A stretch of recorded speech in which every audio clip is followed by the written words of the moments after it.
अरे बाप रे, सब लोग फिर भी रह गए हैं। मैसेज तो किया था ग्रुप में, फिर भी पता नहीं। चलो, 5-10 मिनट और वेट करते हैं, 7:10 पे क्लास स्टार्ट करते हैं ना। अगर इसके बीच में अभी किसी को सवाल है तो वो बात कर सकता है। किसी को कोई क्वेश्चन है?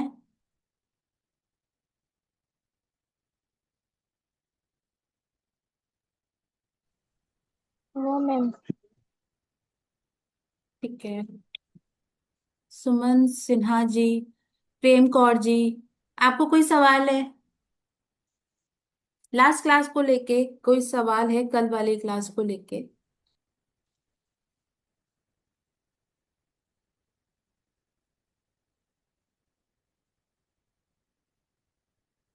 मैम इसका ये पीपीटी कब शेयर करोगे? क्या चीज? थोड़ा सा तेज बोलना, मैं भी अपने यहाँ ये का। एक सेकेंड।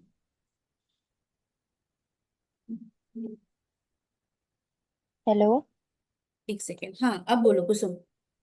हाँ, ये इसका पीपीटी कब शेयर करोगे? पीपीटी तो ग्रुप पे अभी मैं उठ के, एक सेकेंड एक सेकेंड, हेलो चल गया है।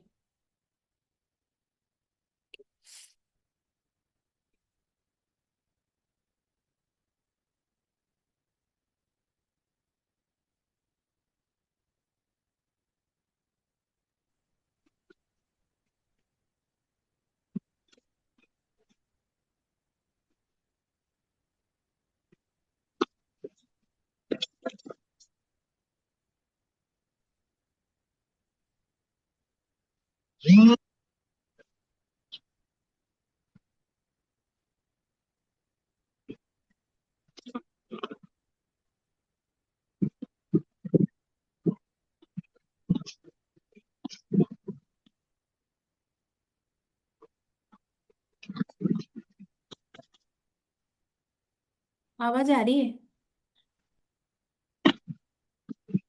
ठीक है। ये पीपीटी मैं ग्रुप में आज शेयर कर दूंगी। लगभग काफी चीजें तो उसमें मैंने ऐड कर ली हैं। डिफरेंट डिफरेंट है, डे 1 की, डे 2 की, और आने वाली 3 क्लासेस के लिए भी है ना। मैंने पीपीटी बना रही हूँ, पीडीएफ है, डॉक्स की फाइल, समझो जो समझो, वो इसमें आ जाएगी ना। ग्रुप में भेज दूंगी। सबको आवाज आ रही है? जी मैम, आ रही है। ठीक है।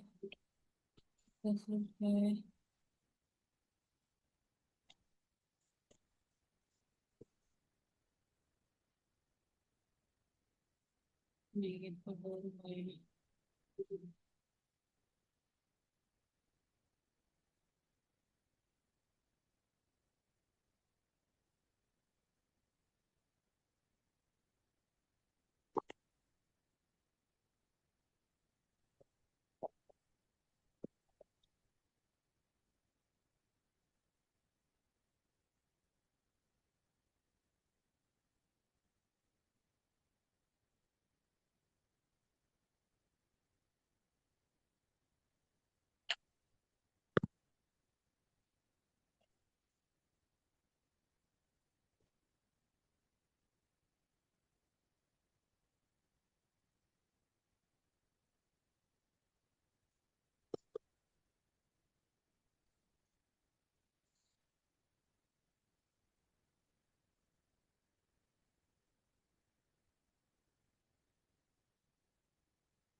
नमस्ते विशाल जी, आप भी हैं क्या क्लास में?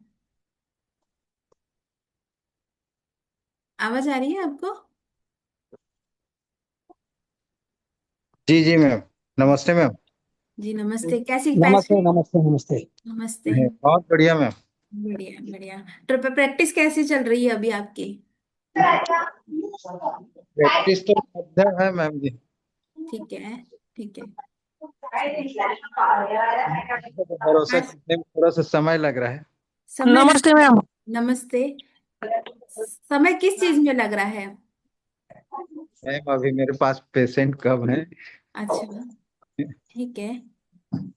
ऐसे जरूरी नहीं है। देखो मैंने ना जब अपना स्टार्ट किया था ना, उस वक्त वाकई में ऐसा पेशेंट नहीं होता था,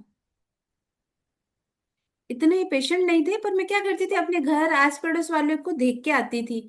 और जिस वक्त 2018 में मेरा जॉब लगा था, तो वहां पे मेजर मतलब कहें कि जो मेरा कलीग होता था ना, मैं उनको ना बहुत नजदीक से देखती थी। देखने का मतलब है कि वो किस वक्त अपने आप को डिस्कम्फर्ट फील करते हैं। और मतलब जैसे मेरे साथ एक लड़की थी, वो मोस्ट ऑफ टाइम सुबह हम लोग जैसे 9 बजे का 10 बजे का ऑफिस होता था, 9 बजे 9:30 बजे वो लोग आ जाते थे। तो 11 बजे तक जैसे किसी टेप मतलब चेयर पर बस ऐसे पड़े रहते, 11 बजे के बाद एक्टिव होते थे।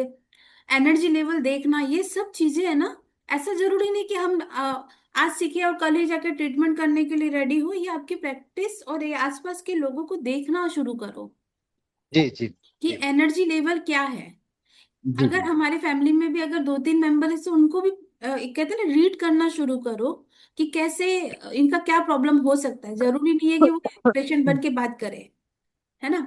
अच्छा, जी कल जी ना ये लास्ट वाली जो जीप थी ना, ये जी इस पे ना मेरे को एक चीज बताओ कि आप सब लोग कैसे पता करते हो कि कोई मेंटल रिडायल पेशेंट को कि ये दिमाग से थोड़ा सा अस्थिर है। क्या देखते हो और कैसे पता चलता है?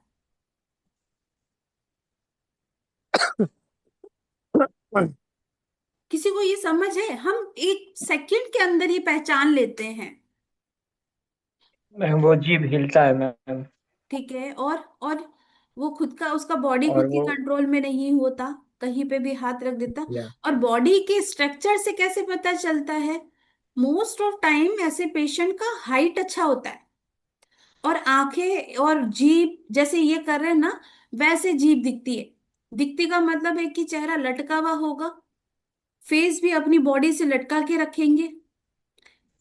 हम लोग विथ इन सेकेंड में, ये किसी ने आपको प्रक्रिया बताई नहीं है कि ऐसा होता है मेंटल पेशेंट या ऐसे दिखते हैं।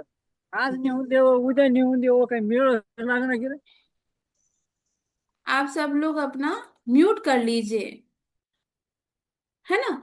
तो हम लोगों के जीव का जो स्ट्रक्चर मैं ये कह के बता रही थी, अगर आप किसी पेशेंट को ऐसा देखते हो तो तुरंत समझ जाते हो ना कि मेंटल रिटायर पेशेंट है, या इसको कोई मेंटली कोई अस्थिरता देखने को मिल रही है, मतलब कि अ, मानसिक रूप से ये किसी प्रकार को किसी चीज को फेस कर रहा है।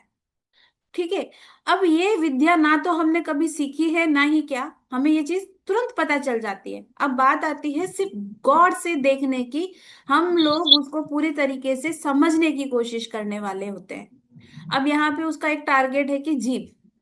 ठीक है, आते हैं नेक्स्ट, बढ़ती हूं मैं। लगभग 14-15 लोग हैं ना क्लास में। ये सीरियस डिजीज वाली है, ये मैंने कल भी बोला था। आज नेक्स्ट से बढ़ते हैं। ये फिशर टंग बोली जाती है। जीभ का रूप है फिशर टंग। ये मैंने कल पढ़ाया था क्या? नहीं, हम लोग लास्ट कल यही खत्म किए थे ना। तो नेक्स्ट बढ़ते हैं फिशर। ये टंग भी क्रॉनिक है। जो कल एक सर ने अपन को बीच में जो आए थे और जिन्होंने अपनी जीभ बोली थी और बोला था कि क्रैक है, पर उनकी जीभ अगर किसी ने नोटिस की हो तो हल्की लाइट कलर की थी, ज्यादा डार्क कलर, डार्क रेड में नहीं थी। ये फिशर टंग बोली जाती है इसको।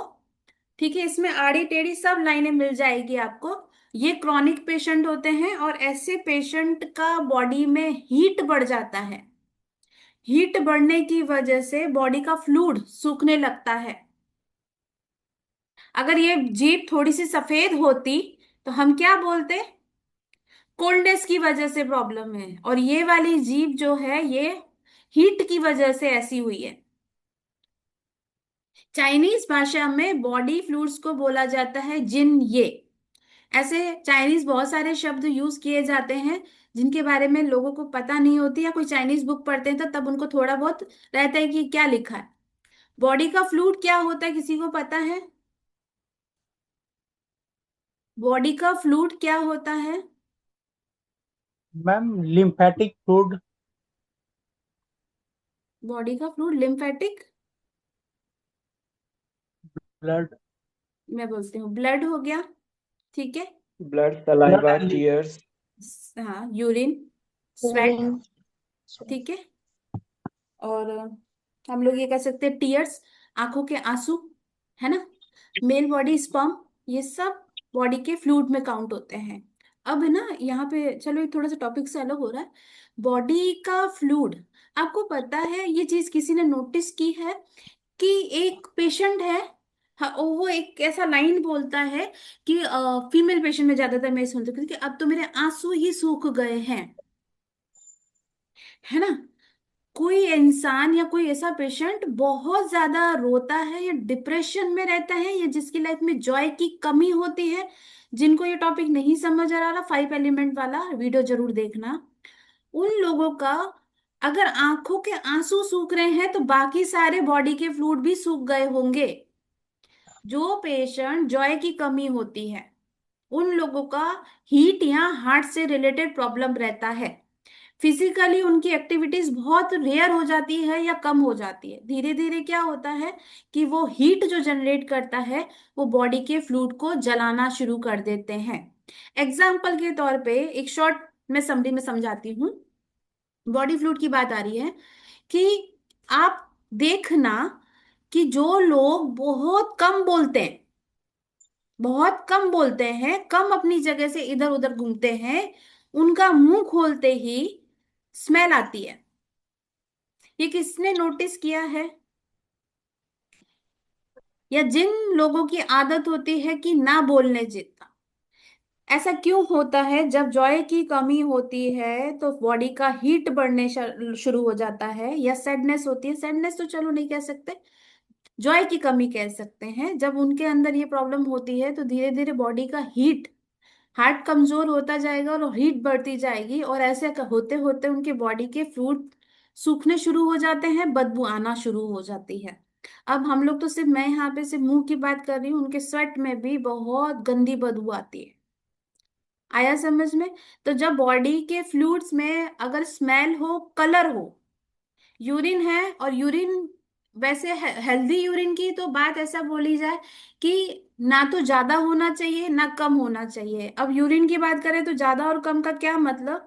एक पेशेंट अगर एक 100 ml का पानी पी रहा है तो 125 ml बॉडी से उसको निकालना होना चाहिए। इसको बोला जाता है हेल्दी। अभी 25% कहाँ से आया है? ये जो हम खाना खाते हैं जिसके साथ लिक्विड फॉर्म में, जो अगर मैं ऐसा कहती हूँ कि जितना भी फूड हम लोग इनटेक करते हैं उसमें वाटर एलिमेंट होता है, तभी आप उसको बड़ी इजीली मतलब निकल सकते हैं। ठीक है। तो ऐसी कंडीशन में ये होता है कि जो 100 ml का पानी पी रहा है, 125 ml बॉडी से निकाल रहा है, ये बैलेंस्ड है। अगर इससे ज्यादा बार बार यूरिन आ रहा है तो प्रॉब्लम है। यूरिन की फीलिंग होती है पर ड्रॉप ड्रॉप हो रहा है तो भी प्रॉब्लम है। तो बॉडी फ्लूइड का मतलब ये होता है कि इस तरह की जब प्रॉब्लम्स देखी जाए, बहुत ज्यादा एक्सेस पसीना, यूरिन होना, अगर बलगम है और बलगम स्मेली हो और उसमें कलर हो, या तो येलो कलर या ग्रीन कलर हो, तो ये क्या है कि कब बिगड़ा है, या बॉडी का फ्लूइड तो है पर वो हीट की वजह से या तो उसमें रंग आ जाएगा या उसमें बदबू आ जाएगी या खत्म हो जाएगा।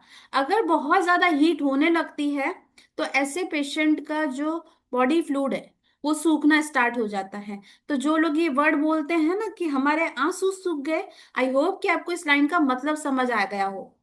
एक ऐसा पेशेंट जिसने बहुत रोया, रोने के बाद और इंटरनली उसका हार्ट के लेके प्रॉब्लम हुई, हीट जनरेट हुई, स्पेस लेके क्या होता है, हीट जनरेट होना स्टार्ट हो जाती है और पेशेंट के बॉडी के फ्लूइड्स सूखने शुरू हो जाते हैं। ठीक है। बॉडी फ्लूइड समझ आ गया?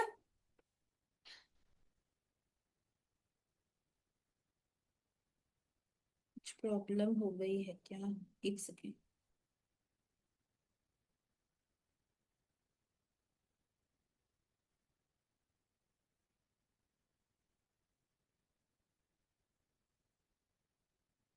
आप सब लोग, मुझे नहीं पता है कि ग्रुप में बात हो रही है, क्लास के बीच में ना करें, फिर मुझे देखना पड़ता है। जितनी भी अगर क्लास में एंटर होने के लिए कोई प्रॉब्लम हो रही है तो आप मैसेज कीजिए। बाकी कल का पूरा दिन है, रात भी कल था, आप बात कर सकते हैं आराम से, किसी को कोई मना ही नहीं है ना। ठीक है। चलिए, अब आते हैं कि ऐसी टंग किसकी बॉडी में मिलेगी, बहुत ज्यादा हीट जनरेट होने की वजह से क्रैक आने लगते हैं, और ये अभी रेडनेस है। रेड का मतलब होता है हीट या फायर। अब हम जोनल जोनल समझे तो जोनल इसमें नहीं है, ये बहुत क्रॉनिक कंडीशन है। ये जीभ सबको दिख रही है, ये फायर की वजह से होती है। हाँ हाँ, दिख रही मैम, दिख रही। ठीक है, एक्सेस ऑफ हीट की वजह से है।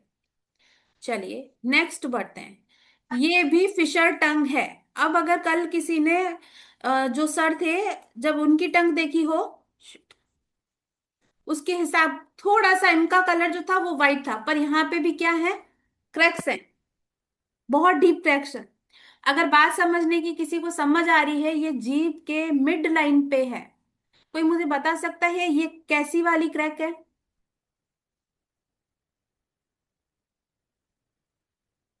किसी को समझ आया ये कैसी वाली क्रैक है?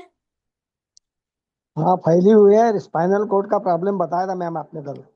स्पाइनल कॉर्ड भी है, वो नहीं, आसपास में स्वेलिंग है। हाँ, आसपास में स्पेलिंग क्या भी है, है, सूजन है स्वेलिंग है। थोड़ी सी। हाँ।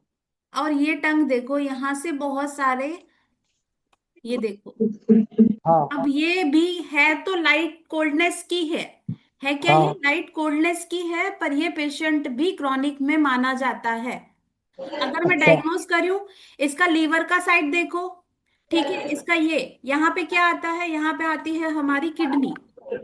ये पेशेंट प्लस एज का हो सकता है। दूसरा, इसका किडनी से रिलेटेड प्रॉब्लम भी है। तीसरा, अगर हम लोग जोनल वाइज समझे तो ये स्टमक का भी प्रॉब्लम है। ठीक है, अगर यहाँ देखो तो लीवर की साइड का भी प्रॉब्लम दिख रहा है। कोई पर्टिकुलर एक जगह पे क्रैक नहीं है, ये भी क्रॉनिक कंडीशन है। क्रॉनिक कंडीशन और एक्यूट कंडीशन में फर्क क्या होता है, स्लाइटली कोई बीमारी है 3 महीने से पुरानी, तो ये बहुत जल्दी क्योर होती है, और उसकी जीभ कोई ज्यादा खराब नहीं होती है। अगर यहाँ पूरी टंग में कोई ना कोई प्रॉब्लम है, अगर लीवर का जोन देख रहे हो तो भी प्रॉब्लम है, स्टमक का देख रहे हो तो स्टमक की बहुत क्रॉनिक डिजीज है इन ऐसे पेशेंट को। और अगर मैं रूट पे जा रही हूँ, तो रूट पे देखो, ट्रिपल वार्मर की बात करूं तो लोअर वार्मर में भी इनको कोल्डनेस रहती होगी, पाँव के निचले हिस्सों में इनको ठंडापन महसूस होता होगा। ठीक है, अब यहाँ पे क्यों किडनी का जोन, अगर किडनी बोलूं तो कोल्डनेस होती है, ये उससे पेशेंट बीमार है। और अगर यही जीभ अभी थोड़ी देर पहले ऊपर जो हमने देखी, वो लाल थी, और यहाँ पे ये हल्का लाइट कलर है, तो ये कोल्डनेस को रिप्रेजेंट करती है। अब कोल्डनेस क्या होती है ये समझो। जब हम लोग खाना पीना खाते हैं, अगर मिडिल वार्मर, या जिन लोगों का एक सिंपल सी भाषा में बोला जाता है ना, मेटाबॉलिक रेट जब कम होता है तो डाइजेशन वीक हो जाता है। हम लोग इसको टीसीएम में बोलते हैं कोल्डनेस, या हम लोग एक भाषा में बोलते हैं कि जठर अग्नि। जठर अग्नि क्या होती है, एक अग्नि होती है हर एक ऑर्गन में। जी, कोई बोल रहा है क्या? नहीं नहीं। म्यूट कर दीजिए। जठर अग्नि, अग्नि का मतलब क्या, हर एक ऑर्गन को चलाने के लिए बैलेंस्ड यांग होना चाहिए, बैलेंस्ड यिंग होना चाहिए, दोनों दोनों कंडीशन होनी चाहिए। अगर हीट अपने आप से बढ़ेगी तो पेशेंट की टंग या उसका बॉडी का हीट बढ़ेगा, फीवर होगा, कलर में अगर मैं बोलूं बॉडी के फ्लूइड सूखने लगेंगे। दूसरा, कि डाइजेशन की बात करें तो बहुत ज्यादा होने लगेगी, एक्सेस, खाना खाया तुरंत चला गया, खाना खाया तुरंत चला गया, और एनर्जी में कन्वर्ट नहीं हुआ। अगर कोल्डनेस है और पेशेंट खा भी लिमिट रहा है तो भी क्या होगा, उसको भूख की फीलिंग कम हो जाएगी, और जो भी खाना खा रहा है वो फैट में कन्वर्ट हो जाएगा। यिन यांग, कोल्डनेस और हीट, ये दोनों बैलेंस्ड होनी चाहिए। ठीक है, तो इस कंडीशन में सिर्फ जीभ का कलर चेंज होने की वजह से बहुत सारी चीजें क्लियर है। ऊपर वाली में अगर मैं वापस से जाऊं, कलर को देखो, ये जस्ट एक रेड कलर है। टंग का थोड़ा वो शेप चेंज है, पर ऐसा कुछ नहीं है कि इसमें अलग से देखा जाए। टिप देखोगे तो इसमें भी क्या है, ये टिप देखो हल्की सी रेड है बाकी सारे एरिया से। ये भी क्रॉनिक डिजीज है, पर इन दोनों में फर्क क्या है, इस जीभ के कलर का फर्क है, ये डार्क रेड में आ रही है और ये आ रही है लाइट पिंक कलर, हल्की सी कोटिंग है यहाँ यहाँ पे, यहाँ पे ये रहा। यहाँ तक सबको क्लियर है? अब मैंने कल एक लाइन बोली थी कि ये जीभ अगर ये हार्ट का प्रॉब्लम होता, हीट को रिप्रेजेंट करता, ये हार्ट जोन से ऊपर ही खत्म हो गई। ये क्लियर है? दोनों जीभ में फर्क समझ आ गया? हमने इसको फायर क्यों नहीं माना, हमने इसको हार्ट क्यों नहीं माना? ये जीभ का जो क्रैक है हार्ट एरिया को टच नहीं कर रहा। और कलर से भी पता चल गया कि ये कोल्डनेस वाली बीमारी से ग्रसित है। समझ आया? ठंडेपन की वजह से ये बीमारी को फील कर रहे हैं। नेक्स्ट बढ़ती हूं।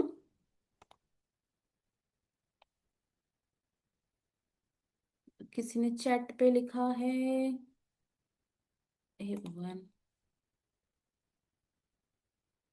जिन यिन, यिन जिन, किसी ने पूछा है यिन और यांग, ये पूछा है सवाल नीतीश बघेल जी ने, नीलेश बघेल जी ने। ये यिन यांग का कॉन्सेप्ट थोड़ा सा लेंदी है, यूट्यूब पे वीडियो डाली हुई है, एक बार जाके आप देख लीजिएगा। जो जो भी टंग डायग्नोस की क्लास कर रहे हैं ना, मैं लिटरली कह रही हूँ कि यूट्यूब पे वीडियो देखो, यहाँ वाली चीजें वापस से समझ आएगी। रिकॉर्डिंग आप सब लोगों को मिलने वाली है। अभी जिन लोगों को नहीं भी समझ आ रहा है, एक बार यूट्यूब पे रिकॉर्डिंग देख के वापस इस वीडियो पे आना, तब आपको बहुत सारी चीजें क्लियर हो जाएगी। आगे बढ़ती हूं मैं। हाँ, एक और चीज, ये जो टंग होती है ना, ये हेपेटाइटिस बी वाले पेशेंट की भी हो सकती है। लीवर का क्रॉनिक प्रॉब्लम। नेक्स्ट, ये वाला तो सबको पता ही है।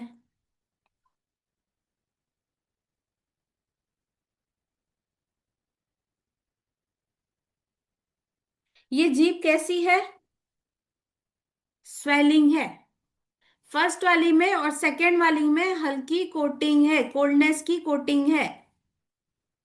कोल्डनेस की कह दो या डैम्पनेस की कह दो। कोल्डनेस का मतलब होता है ठंडापन, और डैम्पनेस का मतलब होता है नमी या आर्द्रता, ह्यूमिडिटी।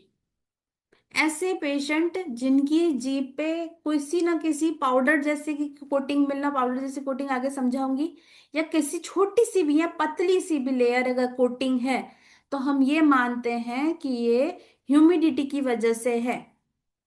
ऐसे पेशेंट का बॉडी हैवी होता है, ऐसे पेशेंट स्प्लीन और स्टमक से डैमेज होते हैं।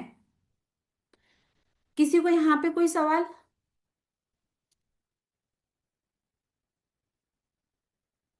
ह्यूमिडिटी, आर्द्रता का मतलब समझ आ रहा है?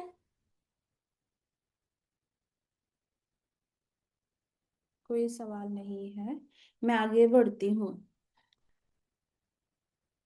टंग पे कोटिंग होने का मतलब होता है स्प्लीन और स्टमक।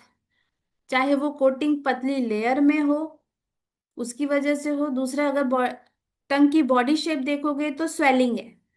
जब स्प्लीन और स्टमक डैमेज होता है, एक तो ये क्या करते हैं, दोनों बीमार होने के रीजन से यहाँ पे दांतों के निशान बनने लगेंगे, ऐसा लगेगा कि कोई दांत के निशान है। ये देखो, ये दांत के निशान कहने का मतलब है कि पेशेंट पे ऐसा लगता है, या जिनकी जीभ बार बार दांतों के बीच में आ जाती है। होता क्या है, उस टाइम पीरियड में पेशेंट की जीभ सूजने लगती है। कोई आगे ये कहता है कि मुझे छाले हैं। हो सकता है ये छाले अगर टंग पे है, तो मैंने प्राइमरी लेवल पे ये कहा है कि हार्ट का प्रॉब्लम होता है। टंग से रिलेटेड जो भी प्रॉब्लम होती है वो हार्ट में देखी जाती है। पर अगर जीभ देखने के बाद हमें ये पता चलता है कि जीभ सूजी हुई भी है, और उस पे टंग के निशान इस तरीके के बाहरी चीजों से भी है, और जीभ बार बार दांतों के बीच में आ रही है, तो ये क्या होती है, स्प्लीन और स्टमक की प्रॉब्लम होती है। स्प्लीन और स्टमक क्या करता है, बॉडी शेप को, चाहे वो बॉडी हो या टंग की बॉडी हो, उसको हैवी करेगी, उसको मोटा कर देगी। तो ये जो सूजन है, ये स्टमक और स्प्लीन की वजह से बहुत बार देखने को मिलता है। कोटिंग है तो भी स्प्लीन की डेफिशिएंसी का प्रॉब्लम है। ऐसा पेशेंट खाता पीता अच्छा खासा है, या उसका जो रूटीन होता है खाने का, खाना पीना बहुत अच्छा करेगा पर बॉडी को नहीं लगेगा, या एक ही तरह का डाइट ले रहा है, अब आते हैं ये जो ये जीभ को बोला जाता है दानेदार जीभ। ठीक है। अब अगर इस जीभ को देखोगे, यहाँ पे सिर्फ मैं जीभ के दाने की बात कर रही हूँ, कोटिंग वोटिंग अभी नहीं बोल रही इस वाली चीज पे। ये जो होती है ये क्या है, दानेदार।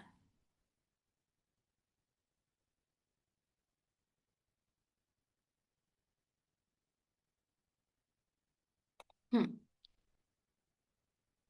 इसने क्या किया है, दाने को हार्ट एरिया पे छोड़ रखा है। इस वाले दाने और कोटिंग ने क्या कर रखा है, लंग्स वाले और हार्ट एरिया को छोड़ रखा है। अगर देखा जाए तो कोई मुझे ये बता सकता है कि ये हीट किस जगह की है। ये क्या है, liver, gall bladder. Stomach, spleen, और ये रहा हमारा लीवर और गॉल ब्लैडर। ठीक है। मेजरली समझोगे इस बात को। ठीक है, मेजरली कोल्डनेस है, कोटिंग है। कोल्डनेस मैंने क्यों देखी और कहाँ से देख के बोल रही हूँ। अभी आप बोलोगे ये है तो रेड में आ रही है ना, इस बॉडी में फायर भी है, डैमनेस भी है। और कोल्डनेस कहाँ से देखी मैंने, ये देखो, इसका ये वाला जो एरिया है पीछे की तरफ दबा हुआ है, एनग्रेव है। यहाँ पे हमारी क्या होती है, किडनी। ठीक है। एक पेशेंट, ऐसा ध्यान हो किसी को, जो लोग पेशेंट देखते हैं, एक ऐसा पेशेंट जिसके अंदर कोल्डनेस भी हो, हीट भी हो। मेरी पिछली वाली क्लासेस में जो लोग बैठे हैं उनको ये चीज याद होनी चाहिए। बता सकते हो कि ऐसी कौन सी बॉडी है, ऐसा कौन सा प्रॉब्लम होता है जो हीट और कोल्डनेस दोनों की वजह से होता है। किसी को समझ है इसके बारे में,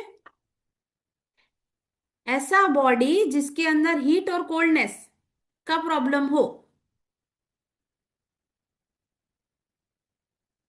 नहीं मालूम, मैं बताती हूँ। साइनस, एज पर टीसीएम, साइनस जिनको 12 महीने ही नाक से सांस लेने में दिक्कत हो, या सिर के एरिया में स्वेलिंग हो, या नाक में स्वेलिंग होती है जिसकी वजह से कहते हैं कि साइनस का प्रॉब्लम होता है। ये प्रॉब्लम क्यों होता है, जो लोगों को सीजन आने पे अगर साइनस का प्रॉब्लम होता, नाक बंद होती है, ये नॉर्मल प्रॉब्लम है और ये लंग्स की वजह से है।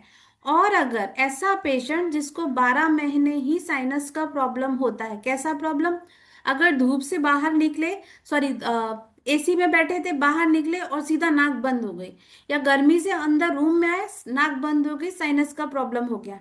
ये क्या है, ये कॉम्बिनेशन में होते हैं। ऐसे पेशेंट का मिड पार्ट में, मिडिल वार्मर में बहुत ज्यादा हीट होती है और अपर वार्मर में फायर नहीं होती है या कोल्डनेस होती है। ट्रिपल वार्मर किस किस को याद है, ट्रिपल वार्मर किस किस को याद है, क्या होता है ये।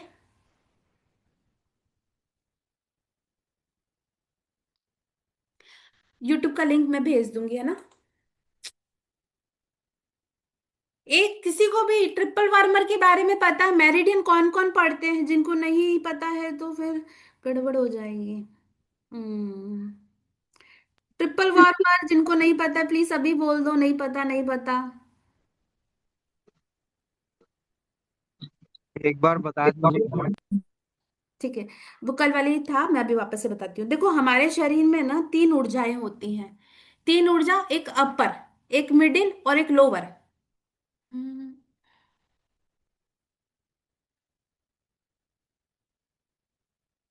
वापस ऊपर जाना पड़ेगा।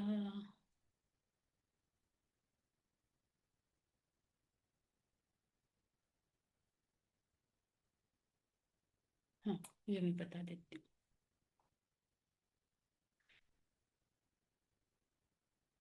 देखो एक चीज समझना, हमारी बॉडी में ट्रिपल वार्मर बैलेंस होना चाहिए, या बैलेंस होने का मतलब या इनबैलेंस क्या होता है। हमारा जो शरीर होता है ना, 2 मिनट दीजिए, मैं एक बॉडी लेके आती हूँ।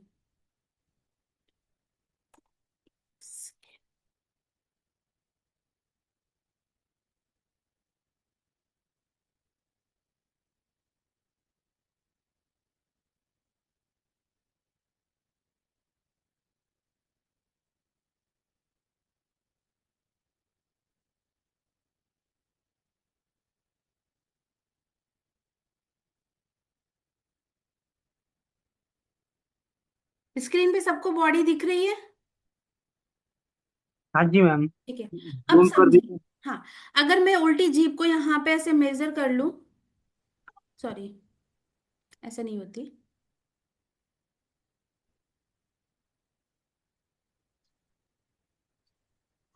ठीक है। अब समझना, ये अपर वाला जो वार्मर होता है वो क्यों काम आता है, और वार्मर का मतलब कि फायर। ठीक है, गर्माहट। हम लोग कहते हैं कि हमारे सिर ठंडा होना चाहिए, पाँव गर्म होना चाहिए, पर बॉडी का टेम्परेचर हमेशा मेंटेन होता है। जब नीचे जा सकता है तो भी फीवर आता है, जब ऊपर जाता है तो भी फीवर आता है। ये ऐसा क्यों होता है? ऐसा क्यों होता है कि जब हम लोग ठंडी में होते हैं तो भी वही टेम्परेचर रहेगा, अगर गर्मी में रहते हैं तो भी वही टेम्परेचर रहता है? ऐसा तो नहीं कि बॉडी का टेम्परेचर बदलता है। अपर वार्मर, मिडिल वार्मर और लोअर वार्मर का काम क्या होता है? बॉडी के टेम्परेचर को मेंटेन करना। ठीक है।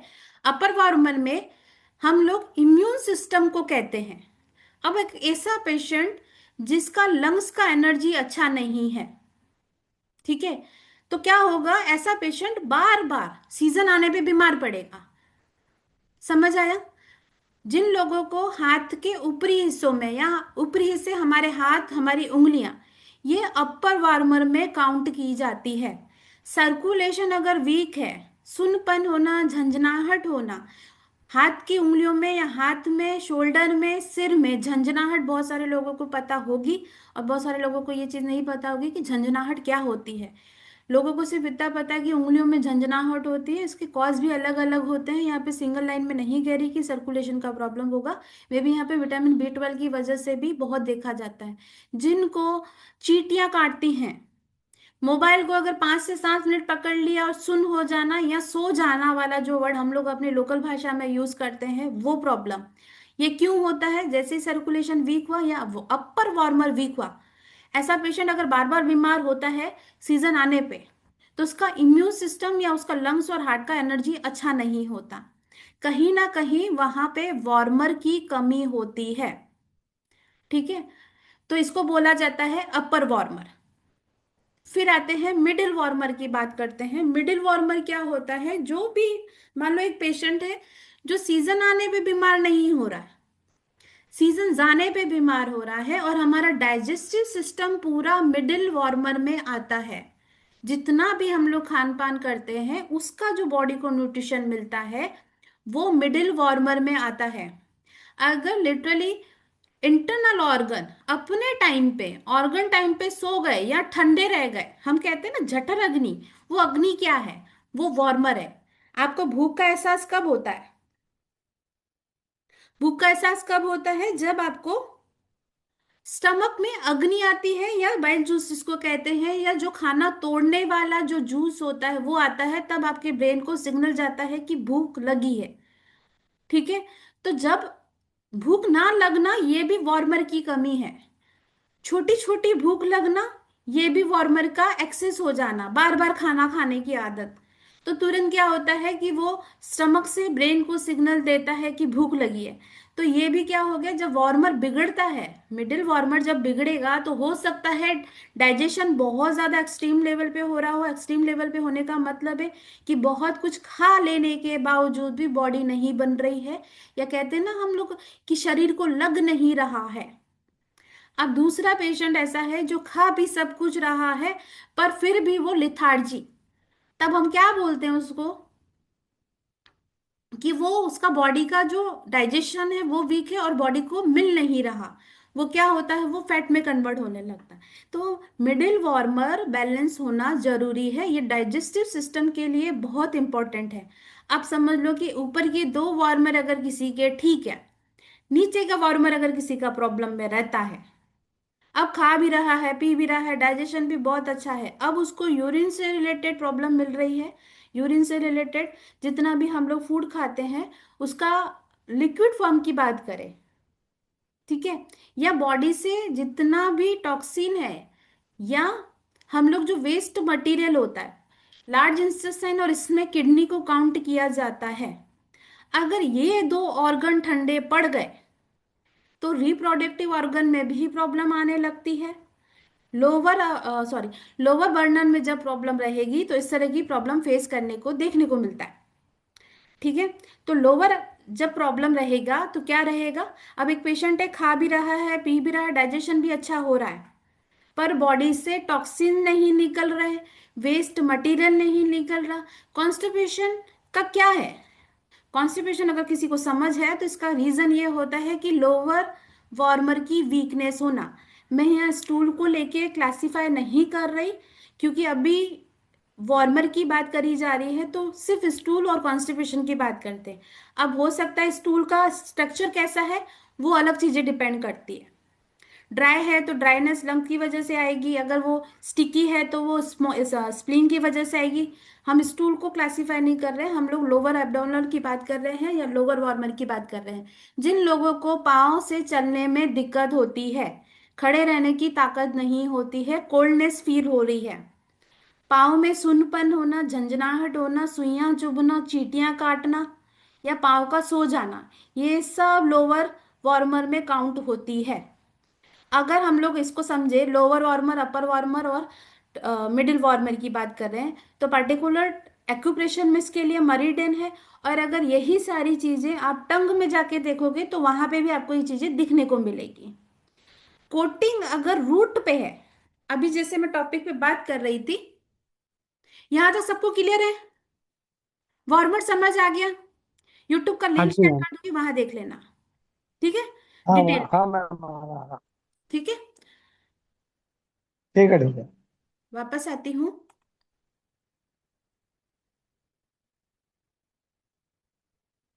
हम्म।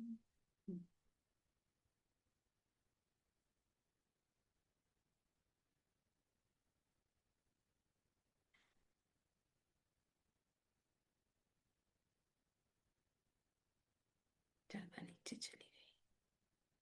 ये जब मैं पीपीटी शेयर करूँ ना, तो इसको थोड़ा पढ़ लीजिएगा। अभी दिख रहा है आप लोगों को?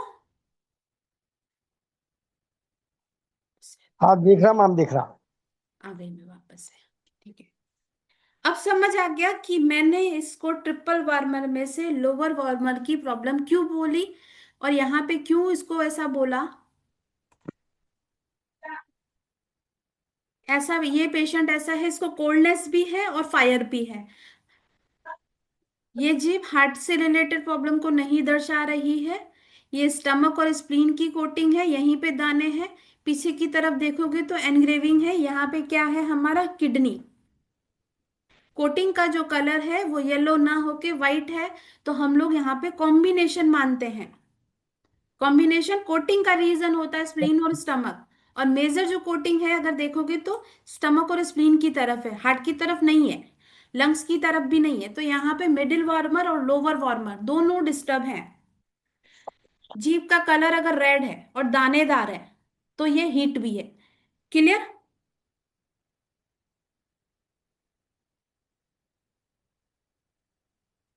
यहाँ तक किस किस को समझ आ गया? आगे बढ़ू? हाँ जी मैम। ठीक है। हाँ बढ़िया। मिडल वार्मर और अपर वार्मर।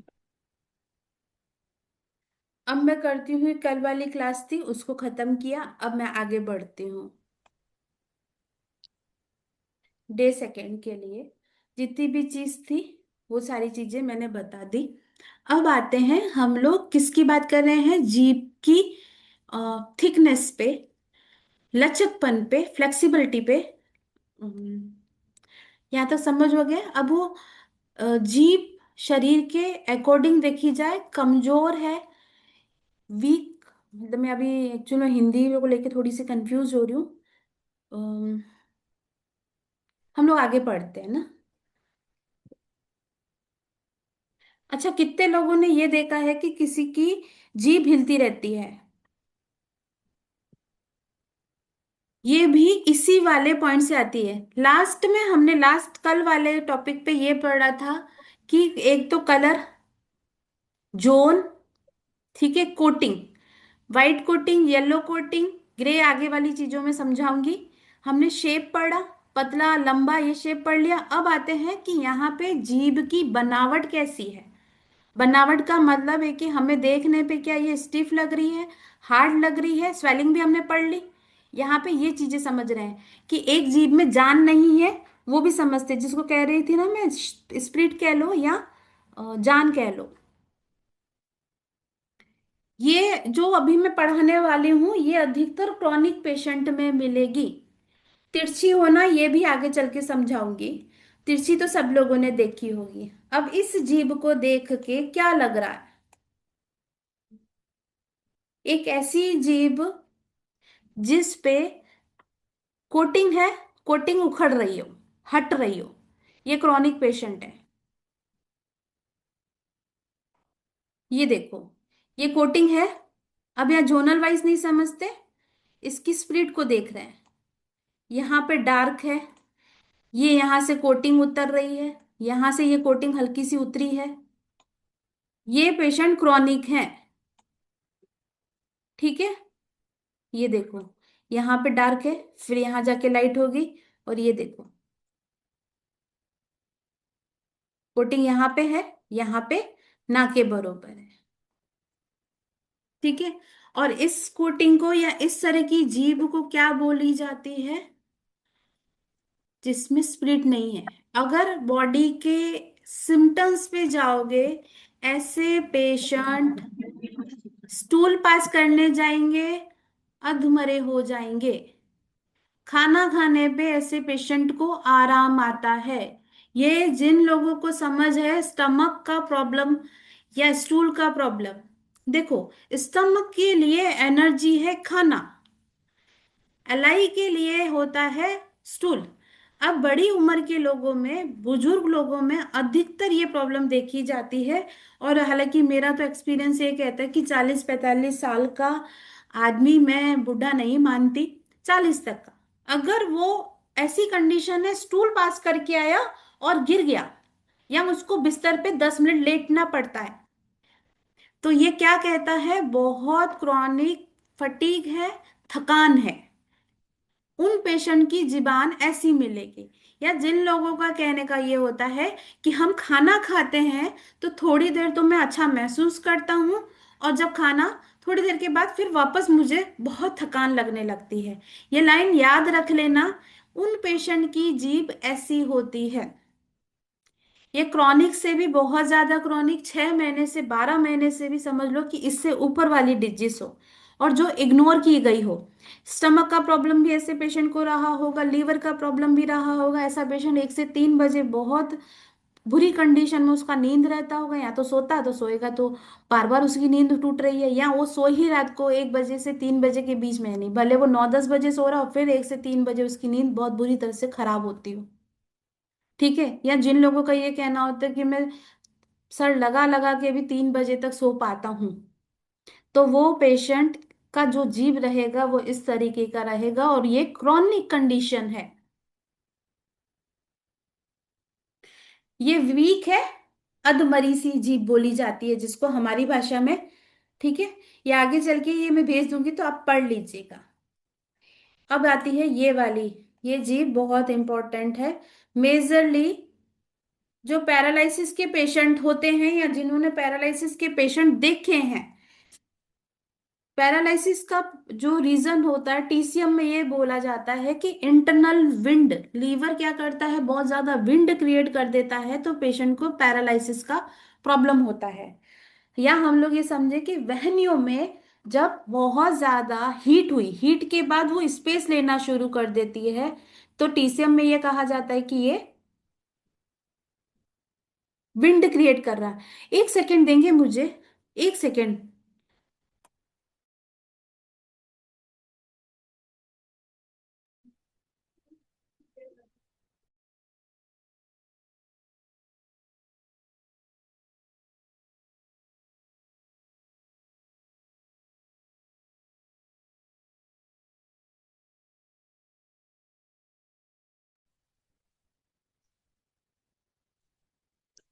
Hello ma'am.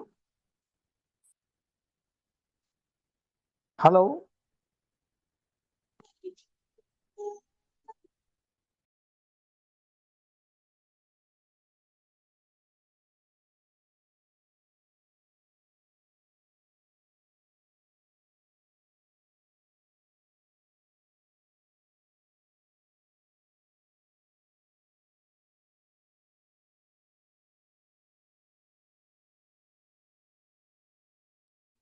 सॉरी। मैंने इसीलिए इस वाली जीभ के टॉपिक को पूरा रेड करके रखा है। ये जो जीभ होती है, लीवर विंड वाले पेशेंट की मिलेगी। अब ये जरूरी नहीं है कि पैरालिसिस वाले पेशेंट की है। ये प्राइमरी लेवल पे अगर किसी को जीभ हल्की सी भी टेढ़ी दिख रही है, जीभ का स्लंट होना ये भी इंडिकेट कर रहा है कि ये क्रॉनिक डिजीज में कन्वर्ट होने में टाइम नहीं लेगी। लीवर विंड या पैरालिसिस की पेशेंट में आपने देखा होगा कि उनकी विथ इन, जब पैरालिसिस का अटैक होता है तो आवाज में बदलाव में देखा जाता है। या एक और चीज है कि स्पेसिफिक हम लोग ये नहीं कह सकते कि पैरालिसिस का अटैक बहुत सारे लोगों के किसी रीजन से बॉडी पे कहीं इम्पैक्ट नहीं आता और बोलने में चेंज आ जाता है ना। बॉडी पे कहीं और इम्पैक्ट नहीं देखने को मिलता है और जस्ट जीभ टेढ़ी हो गई या बोलने में चेंज आ गया, तो ये आपका ध्यान जाना चाहिए। आया समझ में? तो ये जब जीभ देखी जाती है।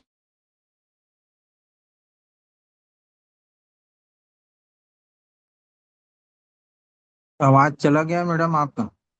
हाँ, जिन लोगों को नहीं समझ आया कि लीवर विन, या जब ऐसी जीभ देखने को मिल रही है, भले सिम्टम्स कुछ भी वो बोल रहा है अभी के टाइम पे, आपको किसी भी रीजन से वो दिखाने आए हैं, अगर आपको ये चीज दिख गई कि हल्की सी जीभ टेढ़ी हो गई है, स्लंट हो गई है, तो तुरंत लीवर विंड का ट्रीटमेंट दिया जाता है। ये याद रखना।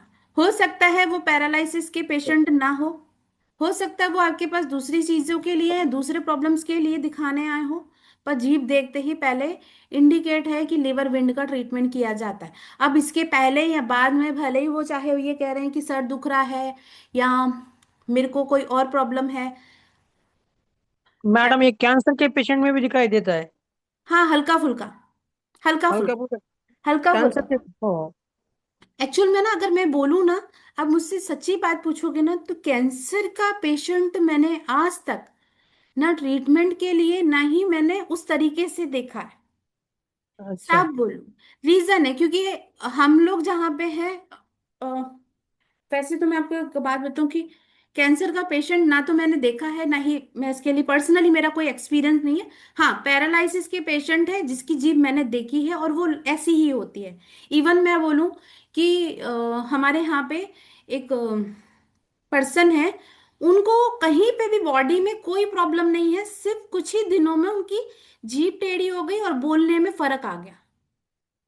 अरे, एक सेकेंड।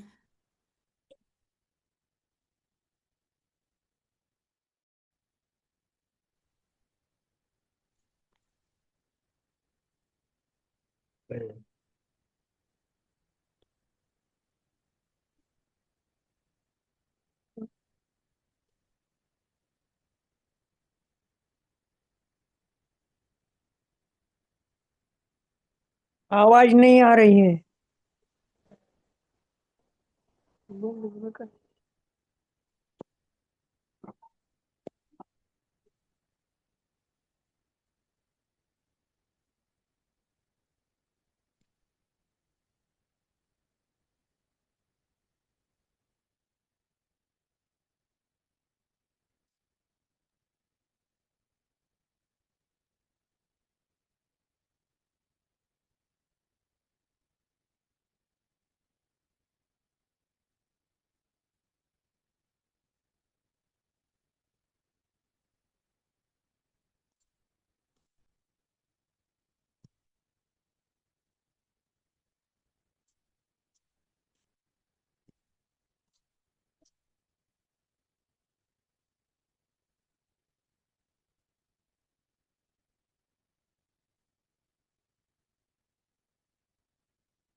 मैम आवाज का थोड़ा प्रॉब्लम हुआ।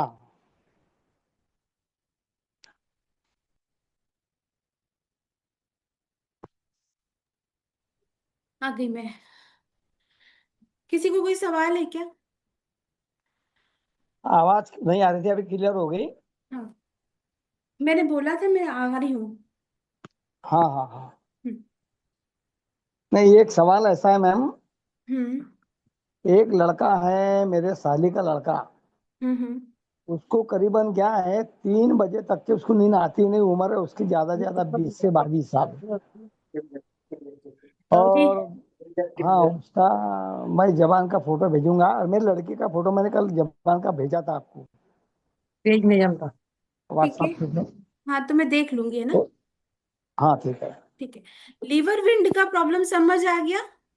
आने वाली पिछली वाली वीडियोस में भी डाला हुआ है, बाकी मैं आगे बता दूंगी। ये हाँ वाली जो प्रॉब्लम है, ये सब लोग नोटिस कर लो, ये मिलती ही है। ये मुझे भी मिली है, सब जगह भी देखने को मिलता है। एक बार क्या होता है कि पैरालिसिस का पेशेंट या आवाज चेंज होती है तो उसके पेशेंट हमारे पास फिर भी आ जाते हैं। बाकी कैंसर वाला मेरे पास नहीं आया है। ठीक है। नेक्स्ट पढ़ती हूँ, इसीलिए मैंने इसको मार्क करके रखा, ये सीरियस कंडीशन में आता है। अब आते हैं छोटी या सिकुड़ी हुई जीभ। इसके बारे में मैंने कल डिस्कशन किया था। ऐसा पेशेंट जिसकी जीभ मुंह से बाहर नहीं आती हो, और इस तरह से यहां से देखो ये क्या हो रही है, रोल्ड अप, हल्की सी देखो ऐसा लग रहा है कि घूमी हुई है। और कैसे, उल्टे चम्मच के जैसे। और ये तिकुनापन भी आ गया। ठीक है। ये क्या है, ये हार्ट वाले पेशेंट की होती है। अगर जोनल वाइज मैं इसको एक्सप्लेन करूं, जोनल वाइज मैं एक्सप्लेन करूं, तो अगर मैं बाकी सारी चीजों को छोड़ दूं, इतना हिस्सा सही है, इतनी सारी चीजें अगर किसी को देखने में सही लग रही है, अगर मैं इसको भी डिवाइड कर दूं, ये टोटल एरिया क्या है, एक त्रिकोण, एक त्रिभुज। यहाँ पे हम लोग ये समझते हैं कि ये पेशेंट पहला लंग्स का प्रॉब्लम फेस किया है, साथ में उसको हार्ट का भी प्रॉब्लम हुआ है। धीरे धीरे जब जीभ लंग्स से रिलेटेड प्रॉब्लम को फेस करती है और बाद में हार्ट का प्रॉब्लम आना स्टार्ट हो जाता है, तो पेशेंट का जीभ उल्टे चम्मच के जैसे फोल्ड होना शुरू हो जाता है, और जीभ के या हमारे दांतों के अंदर रह जाती है, या जीभ का अगर मैं कहूँ तो इतनी बाहर तक भी नहीं आती है। आया समझ में। हार्ट का पेशेंट, लंग्स वाला पेशेंट का फिर भी इतने हद तक है, और हार्ट वाले पेशेंट की थोड़ी सी बाहर आ रही है। अब यह है हार्ट का प्राइमरी कंडीशन। आगे बढ़ू। आगे बढ़ो।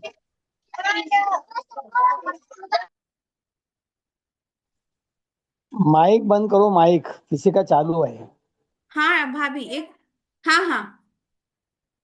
अब ये वाली जीप, नेक्स्ट वाली किसको समझ आ गई। नेक्स्ट वाली जीप में अगर हम लोग एक्सप्लेन करें, ये जीप लिप्स के अंदर ही है, शॉर्ट है, कलर इसका रेड है, हार्ट वाला, फुल्ली हार्ट वाला पेशेंट है ये, फुल्ली। इसकी बॉडी में हीट भी है, कोटिंग देखो तो ना के बराबर है या पाउडर के जैसी है, लाइक किसी ने पाउडर छटकाओ। ठीक है, इतनी सी कोटिंग है। क्लियर। दाने हैं तो दाने भी कोई इतने विजिबल नहीं है, हैं पर विजिबल नहीं है। ठीक है। ये क्या है, ये हार्ट वाले पेशेंट है। अब एक चीज, हार्ट एक ऐसा ऑर्गन है जो स्लाइटली बीमार होता है और लंबे समय तक ये बीमार रहता है। बीमार होने से जब इसकी शुरुआत होती है, ये बहुत माइनर माइनर सी सिम्टम्स देता है। ट्रिपल वार्मर में जब बॉडी का हीट या फायर को बैलेंस किया जाता है, तो ट्रिपल वार्मर का एक तो हम लोग वार्मर, एक मेरिडियन है उसको भी देखते हैं, दूसरा हम लोग हार्ट को भी देखते हैं। हार्ट क्या होता है, जब भी बीमार होगा बहुत माइनर सिम्टम्स के बीमार होता है, और बहुत लंबे समय तक उसके सिम्टम्स होते हैं और इग्नोर किए जाते हैं। मेरा एक सवाल है, हार्ट वाले पेशेंट को क्या कुछ ही दिनों में हार्ट अटैक आता है? ऐसा नहीं होता, उसको माइनर सिम्टम्स मतलब 6 से 12 महीने, 12 से भी ऊपर महीने लग जाते हैं, 18 महीने भी लग जाते हैं या उससे ज्यादा। सिम्टम्स की बात करें प्राइमरी लेवल पे, वो छोटे छोटे सिम्टम्स में क्या होंगे, झंझनाहट महसूस होना, पाँव के तलवों में गर्मपन महसूस होना, चींटियां काटना, या किसी को ऐसा फील हो रहा है, जैसे विंड की बात करें तो विंड का क्या होता है कि ऐसा लगता है कि कुछ चल रहा है ना। ऐसा जिनको ऐसा लगता है कि गरम वेव लग रही है, गरम वेव, या किसी ने कोई गरम कुछ चीज टच करी हो, ये वाकई में फायर वाले पेशेंट को महसूस होता है। अब आप मुझसे पूछोगे कि हमें तो इसके बारे में पता नहीं है, ये जिनको फील होता है और आप क्रॉस क्वेश्चन करोगे तो आपको डेफिनेटली ये सिम्टम्स भी मिलेगा। किसी को ऐसा लगता है कि मुझे किसी शरीर के या निचले हिस्से में, अधिकतर निचले हिस्से में ऐसा लगेगा कि कोई गर्म चीज लग रही है। अब एक शोल्डर वाले पेशेंट होते हैं जिनको ऐसा लगता है कि शोल्डर में स्टिफनेस है, और एक होता है कि गर्मपन महसूस होता है, आग लगने लगती है उस पर्टिकुलर एरिया में। तो ये भी क्या होता है, ये हार्ट का प्रॉब्लम होता है। Upper warmer, middle warmer, lower warmer का सारा जो कनेक्शन है, या छोटे छोटे जो सिम्टम्स होते हैं वो प्राइमरी लेवल पे हार्ट से आते हैं। हार्ट से रिलेटेड जब प्रॉब्लम्स होगी तो धीरे धीरे ये सिम्टम्स बढ़ते हैं, बढ़ते बढ़ते हार्ट फायर होना स्टार्ट हो जाती है बहुत ज्यादा। और धीरे धीरे अगर विंड क्रिएट होती है, विंड जब हमारी वहनियां या हमारे वेजल्स में स्पेस लेके फायर जनरेट होती है, तो धीरे धीरे क्या होता है, वहां पे विंड जनरेट होना स्टार्ट होती है। ये बात कितने लोगों को अभी तक समझ आई? मैडम मुझे शोल्डर का प्रॉब्लम है मुझे। शोल्डर में क्या प्रॉब्लम है, उठाने में दिक्कत है या गर्मपन महसूस होता है? दोनों भी होता है, उठाने में भी दिक्कत होता है और गर्मपन भी मुझको है। गर्मपन महसूस होता है, ये फायर का प्रॉब्लम है। ये फायर का प्रॉब्लम है। अगर मैं वार्मर की बात करूँ तो ये अपर वार्मर है। प्राइमरी सिम्टम्स है, अगर आप अभी हार्ट की डेफिशिएंसी का प्रोटोकॉल दोगे। और अगर मैं शोल्डर की बात करूँ तो शोल्डर के, अगर हम लोग बगल से देख के देखो कि आपको वहां पे पेन होगा, बगल में निचले हिस्से से पेन हो रहा होगा। बरोबर है। बरोबर है ना, तो ये हार्ट की डेफिशिएंसी है। क्लियर? क्यों? आगे चल के जिनको नहीं समझ है यूट्यूब पे वीडियो पे चले जाना। क्योंकि हमारा शोल्डर में भी 6 मेरिडियन होती है, 3 आगे की तरफ, 3 पीछे की तरफ। शोल्डर का मतलब ये नहीं है कि शोल्डर में कुछ भी, इन्होंने हीट बोला तो ये फायर को रिप्रेजेंट कर रहा है। और हार्ट का प्रॉब्लम, हार्ट की डेफिशिएंसी का ट्रीटमेंट दोगे तो ये शोल्डर का प्रॉब्लम कम हो जाएगा। ठीक है। हम्म। मैम तुम्हारे यूट्यूब की लिंक मुझे नहीं मिली अभी तक के। सॉरी सॉरी, मैं भेजती हूँ, आरती को बोलती हूँ। आरती तो है तो देख लेना। सबको प्लीज लिंक भेज देना, और ग्रुप हेड एडमिन को भी इन दोनों टॉपिक, तीनों टॉपिक का मैं यूआरएल शेयर कर दूंगी, शेयर कर देना, है ना। मुझे भी नहीं मिली है ठीक है अभी ताकि तक। हम देख। हाँ, आपके ग्रुप एडमिन को भेज दी जाएगी आज, कैसी भी हालत में थोड़ी देर के बाद भेज देंगे, है ना। ओके। और ठीक है। यूट्यूब का एक्चुअल में कल तो लिंक मैंने हाथों हाथ डाल दिया था, आधा एक घंटा का गैप लिया था और यूट्यूब पे डाल दिया था। चलो ठीक है आगे देख। बढ़ते हैं। अभी तक सबको क्लास समझ आ रही है? हाँ आ रही आ रही। अभी 3 दिन और हैं, 3 दिन में काफी कुछ क्लियर हो जाएगी, नो डाउट। फिजिकली रह के मैं नहीं बता पाऊंगी कभी भी, या आप भी नहीं देख पाओगे। मेरे से जितना डेटा ला सकी मैं ला सकी हूँ, और मैंने अपने वर्ड्स में लिखा है इसको। ठीक है ना। आगे बढ़ते हैं। हार्ट का प्रॉब्लम समझ आ गया। अभी जो इन्होंने बीच में शोल्डर का प्रॉब्लम बोला, उसको लेके किसी को सवाल हो तो ग्रुप में मैसेज कर देना, और अच्छे से ऑडियो मैसेज पे क्लियर कर दूंगी। चलिए। अब आते हैं। अभी है। चलो, जीप की परत आ जाते हैं। ये सबसे क्रिटिकल कंडीशन है, और ये मतलब ये समझ लो कि लास्ट टॉपिक है जीप की पूरी फॉर्मेट को समझने के लिए। ये क्रिटिकल कंडीशन में ही सबको मिलेगी, बहुत रेयर पेशेंट देखने को मिलेंगे ऐसे आपको। ऐसा क्यों? क्योंकि या तो पेशेंट के अंदर प्रॉब्लम होगा तो वो एलोपैथ में जा चुका होगा, हमारे पास नहीं आएगा। रेयर है, मैंने बोला था, मैंने सिर्फ एक ही पेशेंट देखा। चलिए, यहाँ पे ये लिखा हुआ है, आप पढ़ लीजिएगा। हम पढ़ते हैं, सीधा जीप पे आते हैं। ये है इसकी बॉडी, समझो अगर टंग की, तो क्या लग रहा है, एक तो इसमें जान नहीं है ना। जैसे कि एक ऐसा मांस जो बहुत समय से, जिसमें ऊर्जा नहीं है या वो फ्रेश नहीं है, पहली चीज। अर्धेक दूसरी, लंबा है। हाँ, कोटिंग देखो, ये कोटिंग डीप है। ये कोटिंग भी देखो यहाँ वाली, दूसरी लेयर पे ये कोटिंग क्या देखो। कुंचे भी लगू है। हम्म। ये क्रिटिकल कंडीशन है, इसको बोला जाता है डीप कोटिंग। कोटिंग का कलर कैसा है? वाइट है। अगर मैं एक बार कोटिंग को साइड में रखती हूं तो यहां से इसका कलर भी समझ आ रहा है, ये रेड नहीं है।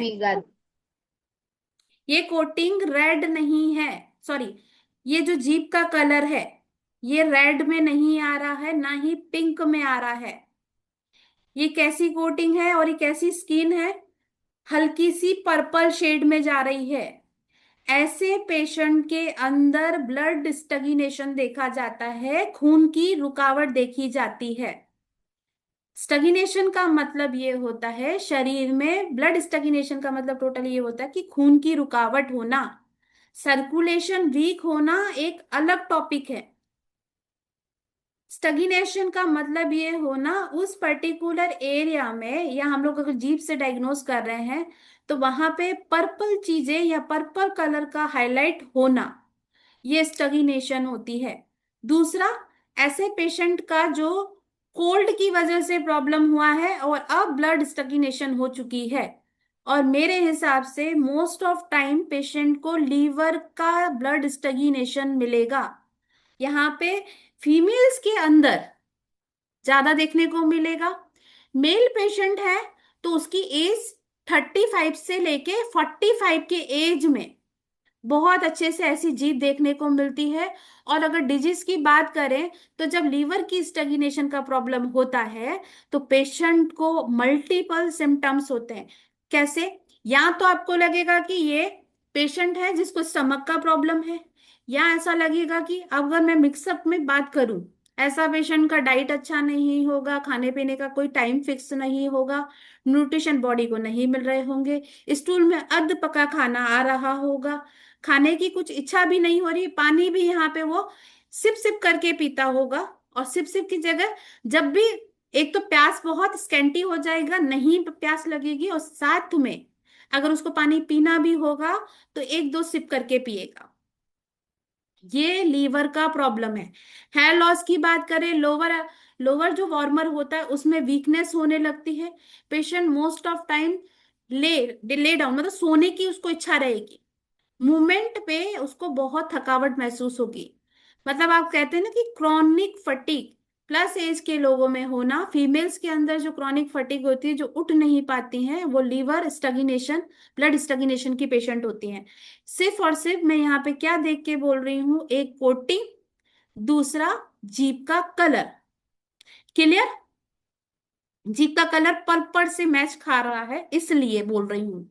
खून का ना दिखना, मुरझाई हुई, या जिस जीभ में जान ही नहीं है, ऐसे पेशेंट के लिए ट्रीटमेंट का जो फॉलो किया जाता है, लेवल लेवल चेंज होती है। लेवल लेवल चेंज होने का मतलब है कि पहले 15 दिन कुछ और ट्रीटमेंट चलेगा, दूसरे 15 दिन कुछ और ट्रीटमेंट चलेगा, और ऐसे पेशेंट को रेगुलर बेस पे डायग्नोस करना होता है। ठीक है?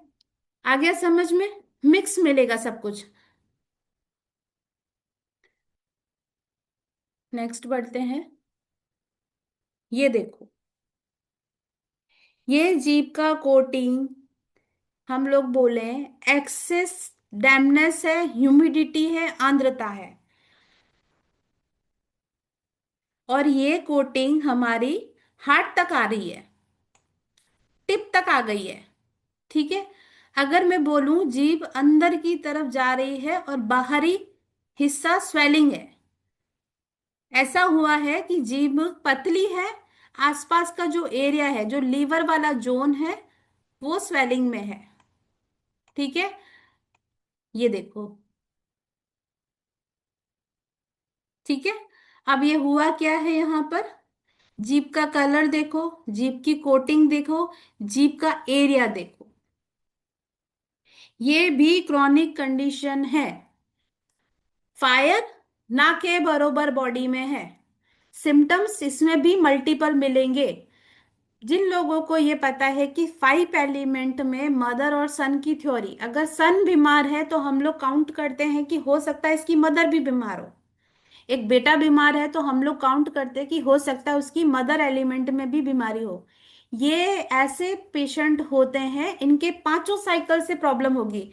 एग्जाम्पल के रूप में समझाती हूँ कि कोई पेशेंट आया और उसने कहा कि अभी मुझे बहुत ज्यादा हेयर लॉस हो रहे हैं, और एग्जाम्पल कि स्टूल रोका नहीं जा रहा और यूरिन रोका नहीं जाता। ठीक है। अब हम लोग डैमनेस को काउंट करते हैं स्प्लीन और स्टमक। डैमनेस का मतलब होता है ह्यूमिडिटी का रुकना। अब उस पेशेंट ने कहा मुझसे स्टूल रोका नहीं जाता है और यूरिन रोका नहीं जाता, तो मेरा दिमाग इतना कहेगा कि मैडम ने मुझे कहा था कि होल्ड करने की कैपेसिटी स्प्लीन में होती है, अर्थ एलिमेंट में होती है। अब हम यहाँ पे रुक के खत्म हो गए। ऐसे पेशेंट में अगर एक एलिमेंट या एक एलिमेंट पीछे चले गए तो यहाँ पे फायर भी उसकी डेफिशिएंसी मिलेगी। शरीर में थकावट, उठने बैठने में आराम ना मिलना, मतलब अगर उठ रहे हैं तो उनको ऐसा लग रहा है कि मैं थक जाऊंगा या मैं गिर जाऊंगा। कोल्डनेस की वजह से जो हार्ट अगर अपनी एनर्जी से ओपोजिट जाता है, ठीक है, ऑपोजिट जाता है, तो वो क्या करता है, कोल्डनेस को जनरेट करता है। हावी होना शरीर पे क्या हावी होगा, अगर हार्ट वीक होगा तो ऑटोमेटिकली किडनी,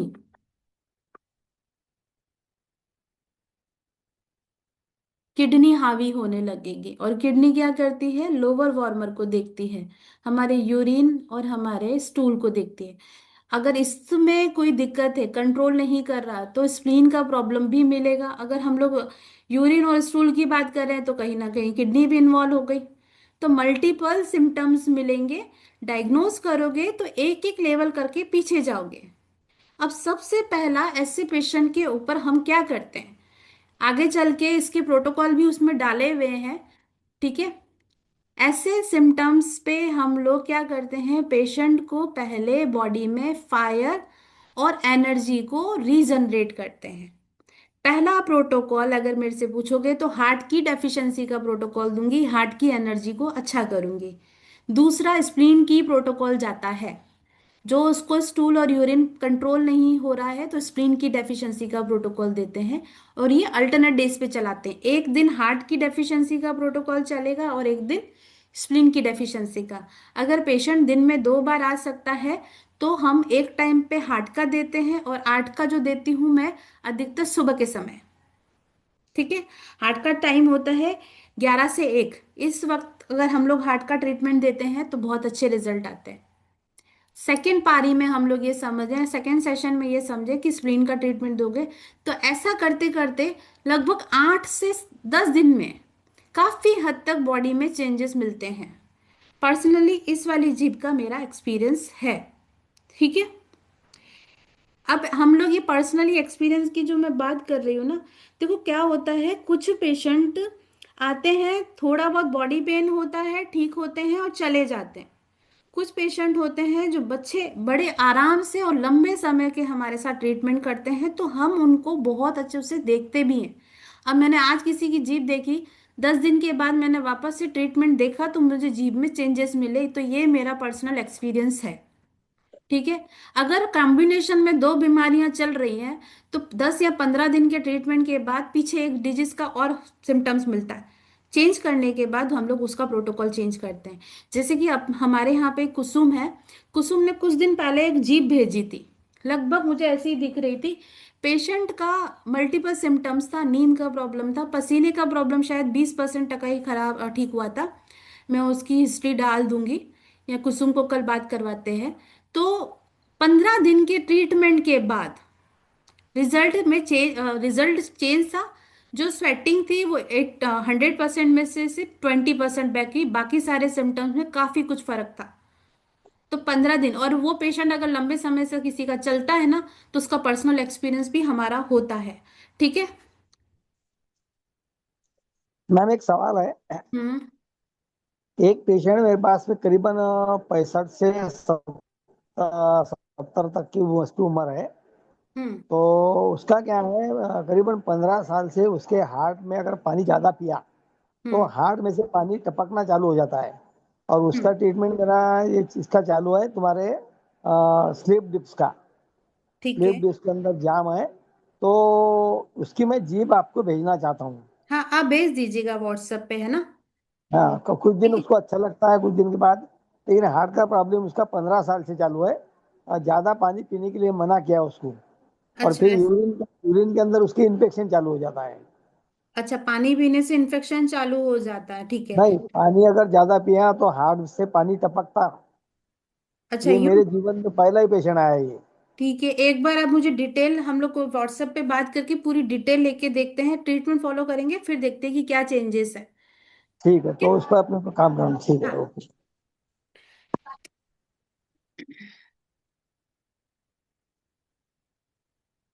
इतनी तक सबको समझ आ गया कि सबके ऊपर से जा रहा है? किसी को कुछ पूछना है? मेरे पास अभी एक पेशेंट है मैडम। हम्म। वो उसको पीलिया हो गया है। जॉइंटिस और उससे हाँ, पहले। हाँ।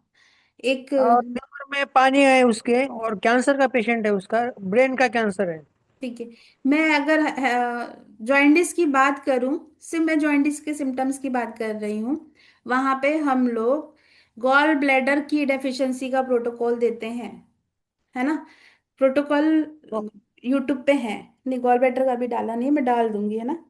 सिर्फ हम्म, जॉइंटिस की बात सुन के कर रही हूँ, अदरवाइज मैं सिम्टम्स पे, सॉरी, डिजीज के नाम पे कभी ट्रीटमेंट नहीं देती, कुछ भी नहीं चिपकाती। पूरा तो प्रोटोकॉल बताओगे, पेशेंट का डायग्नोस करके तो बहुत अच्छे से समझा दूंगी, और डेफिनेटली रिजल्ट आएगा। मैं चलिए उसका आगे। उसका वीडियो भी जिप का भेज देता हूँ, है ठीक है। मेरे पास, मैंने ये करे वाला। केस हिस्ट्री लेके भेजना। प्रॉपर ट्रीटमेंट चाहिए, केस हिस्ट्री लेके भेजना, बहुत अच्छे तरीके से डाल रखा है। मैं कुछ अच्छी भी बात है। किसी को नहीं चिपकाती कि हाँ ये कर लो। मैंने इसके लिए भी वीडियो डाला हुआ है। चलो आगे बढ़ते हैं। अब इस जीभ से किसको क्या कितना समझ आ रहा है? ये जीभ मोटी परत है, परत मोटी है, ठीक है। ये भी क्रॉनिक कंडीशन में आती है। जोनल वाइज समझो, सिर्फ इतने एरिया में कोटिंग है।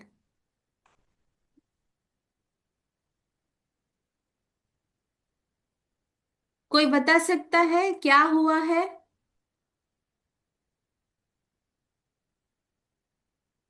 और यहाँ पे पूरा लाल क्यों है? मैं बता देती हूँ। पेशेंट का लीवर हीट, हाँ। पित्त बहुत ज्यादा बन रहा है। पेशेंट हम्म। की सांस भी छोटी छोटी है, क्योंकि ये हार्ट के जोनल भी है, लंग्स के जोनल में भी रेडनेस है। पेशेंट का सांस बहुत छोटा छोटा है और उल्टी सांस है, ठीक है। ओके। ये जो रेडनेस है, जब पेशेंट को फायर बहुत ज्यादा महसूस होती है, लीवर है, हार्ट है, लंग्स है, यहाँ पे तीनों ऑर्गन में फायर है।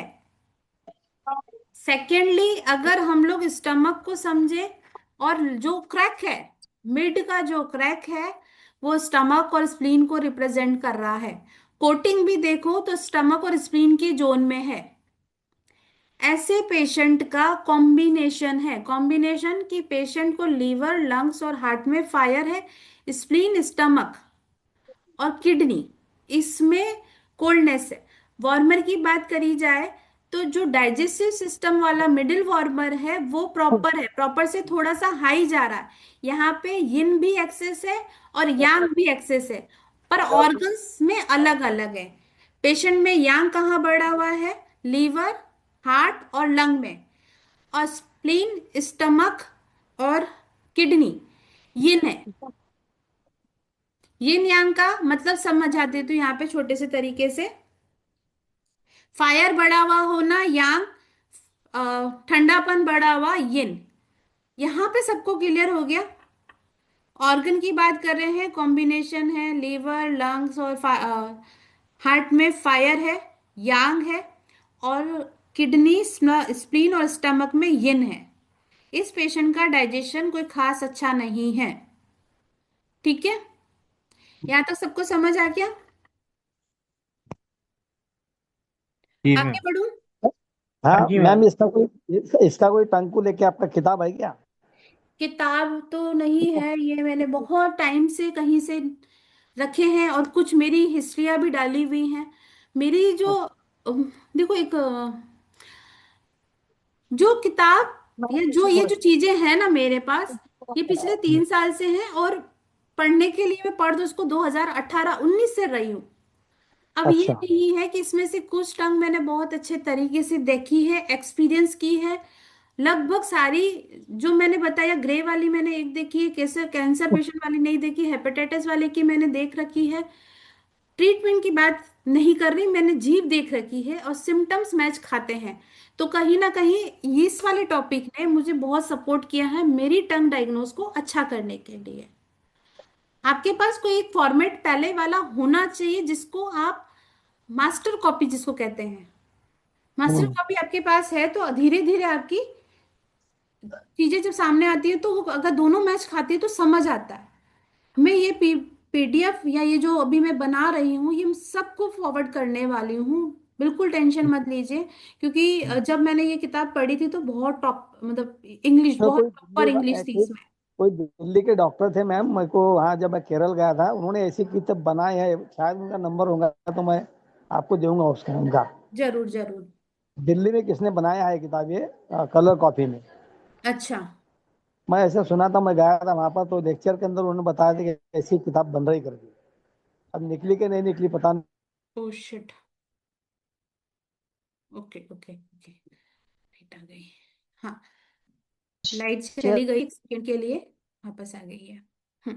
एक ये चीज देखिए आप, ये जो जब मैं भेजूंगी ना आप लोगों को, तो इसमें जो ये टेबल जो बनी हुई है ना, ये टेबल लास्ट में सब जगह बनी हुई है। जी।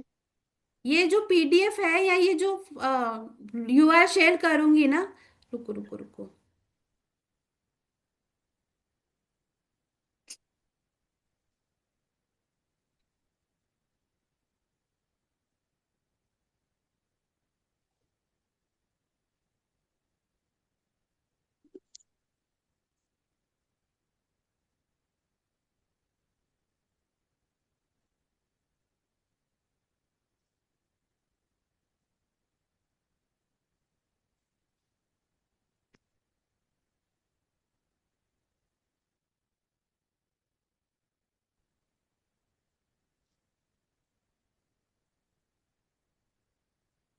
आवाज आ रही है?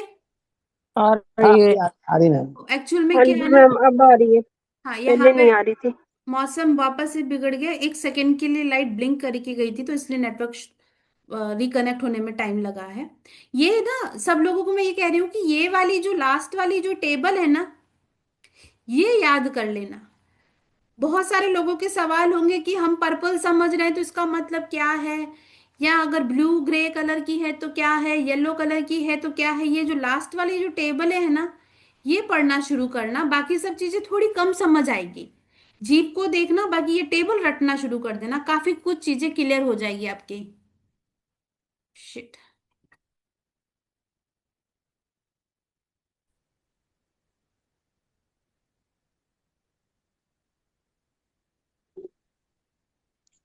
आवाज आ रही है? आ रही है। Okay done. ठीक है। मैम पहले नहीं आ रही थी आवाज। हाँ, वो बाहर फिर से यहाँ पे हवा चल रही है, अभी पता नहीं क्या ही हो गया है ना। नहीं, अभी मौसम बदला है मैम, थोड़ा इधर भी हाँ, बदल गया है। सभी तरफ बदल गया है मौसम। शाम के समय नेटवर्क बाय का जी एक्चुअली अपने में अंदर हाथ में बाय नहीं जी होता ना। बाय जी अपने अंदर लाईव्ह कार्यक्रमच घ्यावा लागेल आपल्याला. हम्म। चालते चालते सर, घेऊन टाकू आपण. हो. लाईव्ह कार्यक्रमात घेऊन टाकू, कारण की याच्यामध्ये थोडस कन्फ्युजन व्हायला लागलंय. हा, ठीक। कन्फ्युजन, आणि जेव्हा ते आपल्या सोबत डायरेक्ट सांगते ना तेव्हा चांगला फरक पडेल. चलिए। बरोबर आहे. याच्यामध्ये काय हिट म्हणजे जीबी मध्ये हिट किती प्रमाणात हिट आहे हे आपल्याला समजा नाही गेलंय.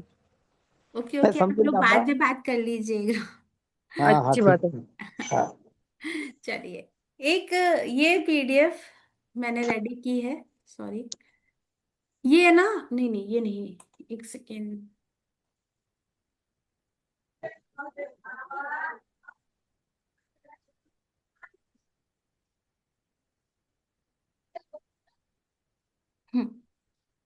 चैट कर रहे हैं।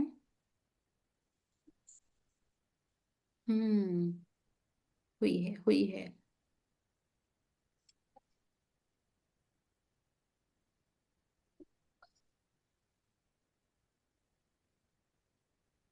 हम्म।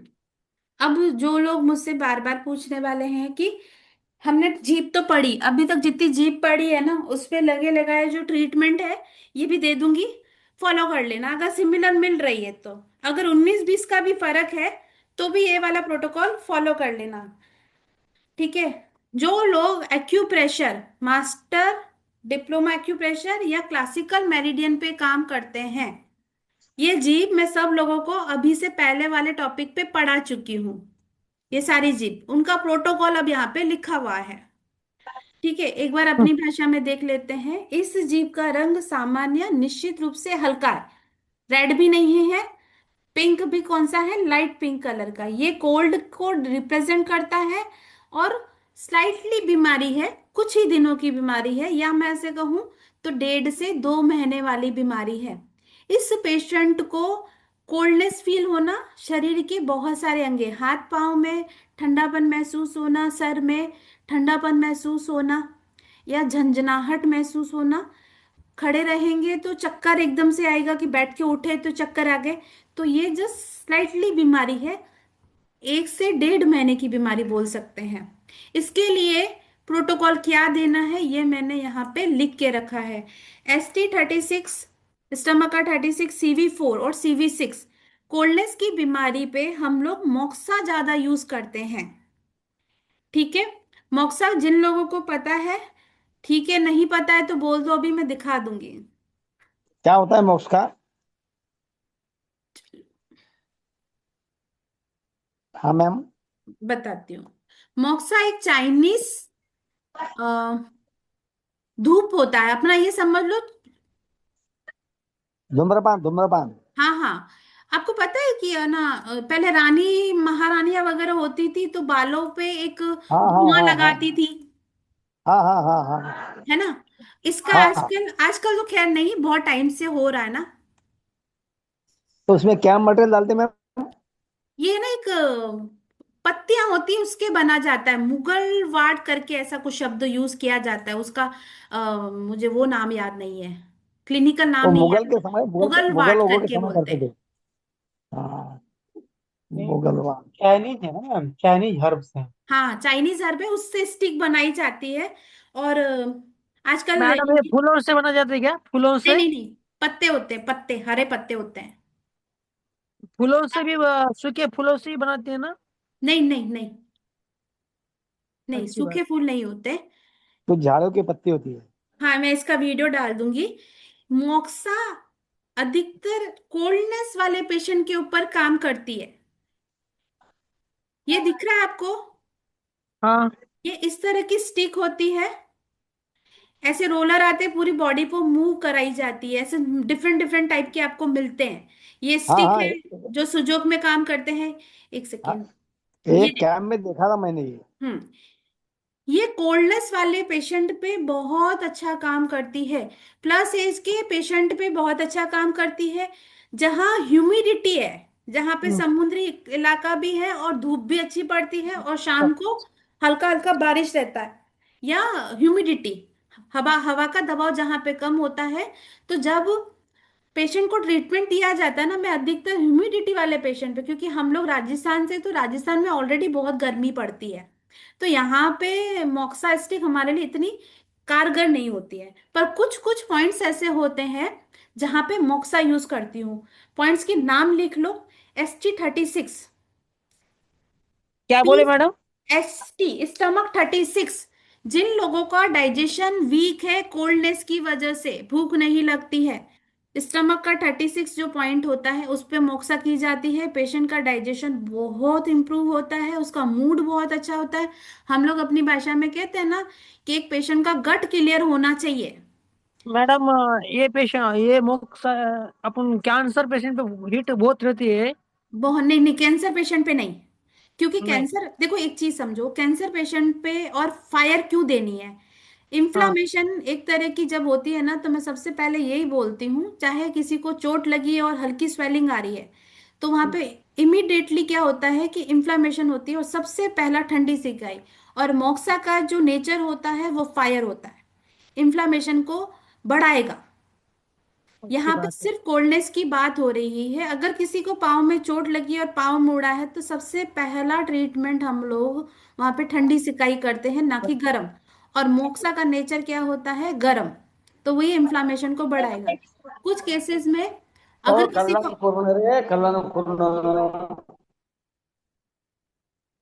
कुछ केसेस में स्टमक में जब प्रॉब्लम होती है कोल्डनेस की वजह से या डैमनेस की वजह से या ह्यूमिडिटी का प्रॉब्लम होता है किसी पेशेंट को, तो सबसे पहला हम लोग मोक्सा देती हूँ।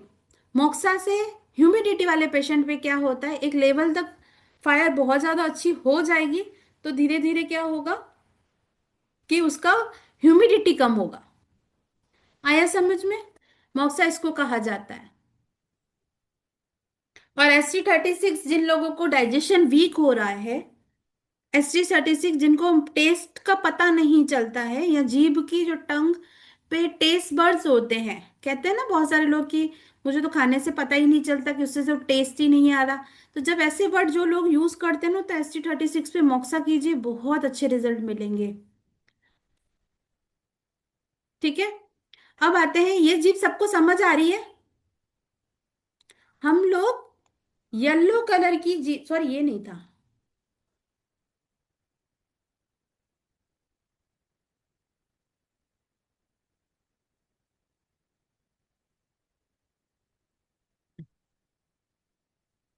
हम्म स्क्रीन पे दिख रहा है ST36, CV4, CV6 दिख रहा है?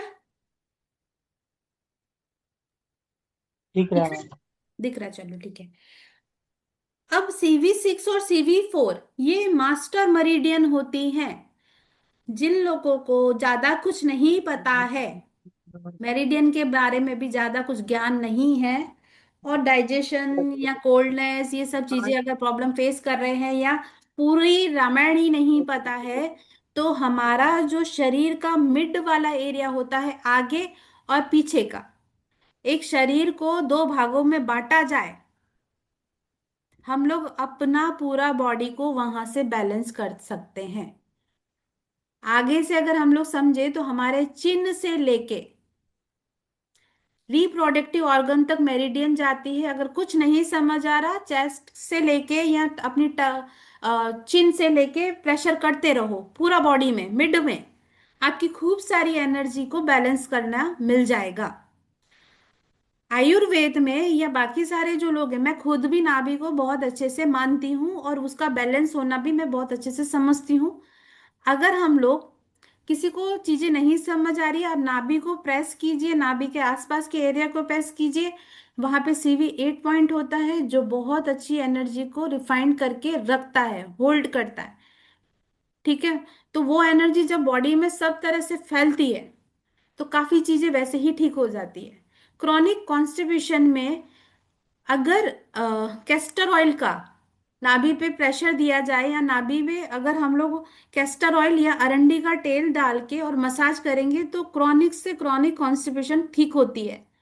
गट में या लार्ज इंटेस्टाइन में जितना भी कॉलोन फंसा हुआ होगा, विथ इन डेज में, विदाउट एनी ट्रीटमेंट, अगर ये भी चीज फॉलो करते हो तो बहुत अच्छे रिजल्ट मिलते हैं। अब ये सिर्फ अरंडी का तेल टॉपिकली यूज करने का यहाँ पे कोई रीजन नहीं है। यहाँ पे ये होता है कि हमारा मेरिडियन का पॉइंट होता है, उसको प्रेशर करने से बहुत सारी चीजें ठीक होती हैं। अब जिनको इतनी सारी रामायण नहीं समझ आती, मेरिडियन पढ़ते पढ़ते टाइम लगता है, तो अपने आप को अगर फिट रखना है तो मेरिडियन के मिड, पूरा अपने बॉडी का मिड पॉइंट, पूरा हाफ टू हाफ समझ लो, वहां पे प्रेशर दोगे आगे और पीछे, तो जहां पे CV मेरिडियन और GV मेरिडियन आती है, काफी कुछ चीजें वैसे ही ठीक हो जाएगी। मैम सीवी का फुल फॉर्म? कंसेप्शन वेजल, और GV का मतलब होता है गवर्निंग वेजल। DU और रैन मेरिडियन के नाम से होता है, गूगल पे डाल के देख लेना। नहीं तो मेरिडियन में पहले जो, अच्छा आप लोगों को वो नहीं मिली होगी, आप TCM वाले ग्रुप में नहीं थे, मैं आज डाल दूंगी। ठीक है, आज डाल दूंगी, ओके। मैं लिख लेती हूँ। है उसमें मेरिडियन के चार्ट मैंने डाले हैं, हाथ वाला भी डाला है और बॉडी वाला भी डाला है। नाभि को कैसे ठीक करे उसका थोड़ा मेरिडियन डालना है। मैंने नाभि को एक्चुअल में ना, ओमनाथ जी मैं क्या करती हूँ, मैंने जैसे आपको बताया था ना, नाभि का तो लोकल एक तो रोटरी का आता है, पर मुझे जो मैं खुद के लिए जो यूज करती हूँ कलश से करती हूँ। और दूसरा वो पाँव वाला जो मेथड है, मैं बनाऊंगी, वीडियो बनाऊंगी इस पे भी। कोई दूसरा पर्सन वो मिले या चले। कपिंग लगा सकते हैं उसको। हाँ, कपिंग लगा सकते हैं, पर हार्मफुल होती है वो थोड़ी बहुत, रोटरी कप थोड़ी बहुत हार्मफुल होती है। इसमें भी टेक्निकल होना बहुत जरूरी है। ऐसा चलिए। स्लो लगाना पड़ेगा, स्लो। स्लो लगाना पड़ेगा। Next okay. टर्म अब किसको समझ आ रही है? ये अगर कोल्डनेस की है तो ये समझ आ गई, क्योंकि ये हल्की पिंक कलर की है और वाइट कोटिंग भी है। ठीक है, और ये कैसी है? ये लाइट, सॉरी, ये रेड है। इसके कंपैरिजन और इसके कंपैरिजन में देखो तो ये फायर वाली है। अब ऐसे पेशेंट को रेस्टलेसनेस होना, थकावट महसूस होना, बेचैनी महसूस होना, एक ही जगह पे ना बैठना। आज एक पेशेंट का कॉल था, उसका ये कहना था कि मैं एक जगह पे नहीं बैठ पाता। ठीक है, ये रेस्टलेसनेस है और ये हार्ट की वजह से आती है। ठीक है, तो उस पेशेंट के लिए ये बहुत अच्छे से काम करता है। हम्म, ठीक है, एक पॉइंट और ऐड करता है। चलिए आगे बढ़ती हूँ। ये देखिए, अब बताना मुझे, रुको मैं इसको बड़ा करती हूँ। ये बताना कैसी जीभ है? इतना तो समझ आ ही गया होगा। ये जीभ बहुत ज्यादा रेड है। और मैंने एक जगह पे बोला था कि अगर पॉइंट बनाने ये जो क्रैक है, इसने हार्ट को बहुत ज्यादा इम्पेक्ट कर दिया है। नॉर्मल जो जीभ होती है एक राउंड में होगी, थोड़ी बहुत स्लेंट होगी। इसने क्या कर दिया है, जीभ को दो भागों में बांट दिया है। कहने का मतलब ये है कि ऊपर का क्रैक कहीं पे नहीं दिख रहा, ये वाला क्रैक किसी को नहीं दिख रहा, पर इसने जीभ को दो हिस्सों में बांटा है। ये बहुत एक्सट्रीम लेवल पे हार्ट का पेशेंट है। पेशेंट को फायर भी है, उसका एज भी है ना। रेस्टलेसनेस इस पेशेंट को भी होगी, पाल्पिटेशन भी बहुत होगी, बीपी का भी प्रॉब्लम होगा। सर के जो हिस्से में बहुत गर्माहट महसूस होगी। अगर सर दर्द रहेगा तो ऐसा लगता है कि सर गर्म होने की वजह से फट जाएगा। मुझे नहीं पता कि ये कितने लोगों को पता है कि सर गर्म होने की वजह से कैसा लगता है। एग्जाम्पल, अगर किसी को फीवर हुआ होगा तो उसको पता होगी। किसी को जब फीवर होता है तो सबसे पहला जो भाग होता है प्रॉब्लम में आता है, वो आता है सिर। और उस वक्त आप लोगों को पता होगा कि सिर फटता है गर्मपन की वजह से। की ठीक है, समझ आ गया। अब ये मैंने हार्ट का क्यों बोला, कलर से तो मुझे समझ आ रही है, पर ये हार्ट का क्रॉनिक पेशेंट है। इसने जीभ को मिड पार्ट से क्रैक किया है, उसको दो भागों में बांट दिया है। इसका प्रोटोकॉल भी मैंने लिख दिया है। ठीक है, ये जो पॉइंट्स है ना, मेरे यूट्यूब चैनल पे की डेफिशिएंसी, इन सारी चीजों को मैं बोल रही हूँ तो यूट्यूब पे मिल जाएगी। आगे जो मैं शॉर्ट वीडियो की मैं बात कर रही हूँ ना, ये मेरा एक्सपीरियंस है, मैंने लिख दिया और आपको बता रही हूँ। एक बार तो आप उसको चला चला के फॉलो कर लेना। पर अगर जी, आप लोग यहाँ तो बात करते हैं तो म्यूट कर लीजिए, मेरे को ऐसा लगता है मुझसे बात कर रहे हैं। ठीक है, पहले टाइम पे तो देखो आप बहुत बिगनर हो टंग डायग्नोस के हिसाब से। अगर जीभ सेम मिलती है तो ये प्रोटोकॉल फॉलो कर दो, नहीं मिल रही है, सिम्टम्स मैच कर रहे हैं, नोटिस करना शुरू करो जीभ को। और प्रोटोकॉल मैंने यूट्यूब पे डाल रखे हैं। जिन लोगों को वाकई में यूट्यूब, सॉरी, इन पॉइंट्स के पीछे का राज समझना है कि क्यों सेलेक्ट किया गया। अगर मैं खुद हूं तो मैं ये पूछूंगी कि इस वाले प्रोटोकॉल में UB23, UB15 ये क्यों लिया गया, CV14 क्यों लिया गया, H7 तो मुझे पता है, H3 भी पता है, क्योंकि मैं कह रही हूँ कि हार्ट का पेशेंट है। लीवर LI2, लीवर 11 ये क्यों सेलेक्ट किया है? हीट और कोल्ड कंडीशन के लिए माइक्रो एक्यूपंक्चर में कुछ पॉइंट्स फिक्स है। अगर आपका कोल्ड वाला प्रॉब्लम है, सिर्फ कोल्ड, हीट, एक्सेस, डेफिशिएंसी, इसको चार कैटेगरी में बांटा गया है और वहां पे पर्टिकुलर एक एक पॉइंट का लॉजिक बताया गया है कि क्यों सेलेक्ट किया है। तो इस शॉर्ट वीडियो पे जरूर आना आप लोग, है ना। वहां पे ये पूरा प्रोटोकॉल समझ आ जाएगा कि इस वाले प्रोटोकॉल में ये पॉइंट का क्यों सिलेक्शन किया है। अब इस वाले को देखो, कोई बताएगा ये कैसा है। ये हल्का ब्लू कलर कह सकते हो, हल्का पर्पल कलर कह सकते हो। हाँ जीप जी मैम। कैसी दिख रही है, जीप पे कोई मॉइस्चराइजर नहीं है, कोई लिक्विड फॉर्म नहीं दिख रहा, या कोई लाइक ऑयलनेस नहीं दिख रही है, एकदम ड्राई है, एकदम ड्राई है। अब एक चीज और बताती हूँ, ये क्रैक क्या बता रहा है, जोनल वाइज समझे। ये क्रैक मैंने कल वाली वीडियो में भी बताया था, कल वाले क्लास में भी बताया था, ये स्टमक को रिप्रेजेंट कर रहा है। एक टॉपिक ये है कि स्टमक के क्रैक है तो स्टमक को रिप्रेजेंट कर रहा है। दूसरा, ड्राइनेस है, जीभ पे कोई भी मॉइस्चराइजर या मॉइस्ट नहीं दिख रहा, तो ये हमारा लंग्स का पेशेंट हो सकता है। अब यहाँ पे मैंने दो चीजें बोली हैं, तो सिम्टम्स मैच करने की बात करोगे तो प्राइमरी लेवल पे आपको पता चलेगा कि पेशेंट को जो मेजर जो सिम्टम मैच खा रहे होंगे वो लंग्स की तरफ से खा रहे होंगे। जब आप लंग्स को ठीक करोगे या लंग्स की डेफिशिएंसी का प्रोटोकॉल दोगे तो आपको पता चलेगा कि वो सिम्टम्स कम होके क्या हुआ, स्टमक और स्प्लीन पे चला गया। अगर स्टमक और स्प्लीन की बात कर रहे हैं और लंग्स की बात कर रहे हैं, तो मैंने पहले क्यों बोला कि ड्राइनेस दिखेगी या लंग्स के सिम्टम्स दिखेंगे, क्योंकि लंग्स क्या होता है, स्टमक और स्प्लीन का बेटा होता है। तो पहले बेटे को ठीक कर लो, धीरे धीरे क्या होगा कि टॉपिक चेंज हो जाएगा और स्टमक स्प्लीन तक जा सकता है। अब दूसरा चीज, स्टमक और स्प्लीन की बात कर रही हूं, अगर ड्राइनेस है तो लंग्स को ट्रीटमेंट 2 या 3 दिन देने के बाद ही आपके सिम्टम्स बहुत अच्छे लेवल पे चेंज हो जाएंगे। समझ आया, समझ आया। मैम ये कैसे पता करेंगी कि ड्राइनेस है तो लंग्स का ट्रीटमेंट देंगे?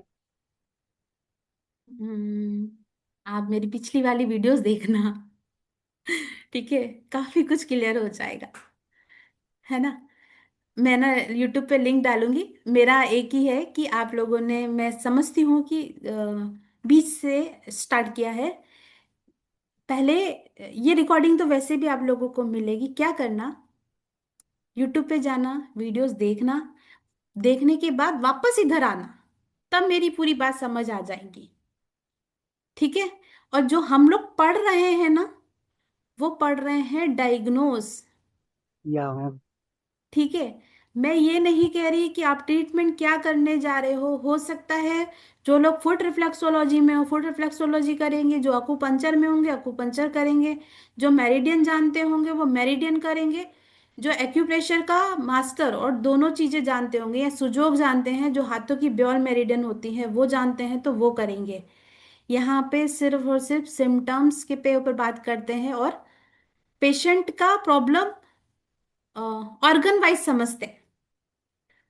जितने भी प्रैक्टिशनर हैं, जितने भी पेशेंट पे अगर वो प्रैक्टिस करते हैं जहां पे रिजल्ट वीक आ रहे हैं, तो मैं ये कहती हूँ चाहे कोई भी मेथड ले लो, कोई भी ऐसा कुछ नहीं है कि ये रिजल्ट नहीं देते, चाहे एक्यूप्रेशर का पूछो, एक्यूपंक्चर का पूछो, या आप सुजोग का पूछो, सब बिल्कुल कारगर है। अगर पेशेंट को ट्रीटमेंट से रिजल्ट नहीं आ रहा तो मेरा ये मानना है कि आपका डायग्नोस वीक है।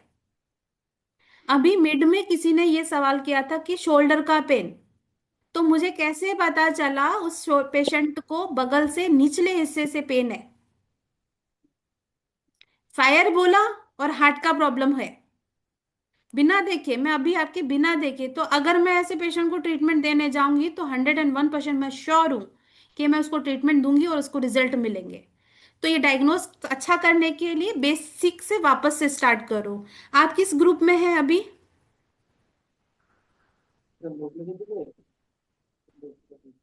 एपी सिंह जी, आपने सवाल किया था ना अभी। हाँ नहीं, जी। मैंने किया।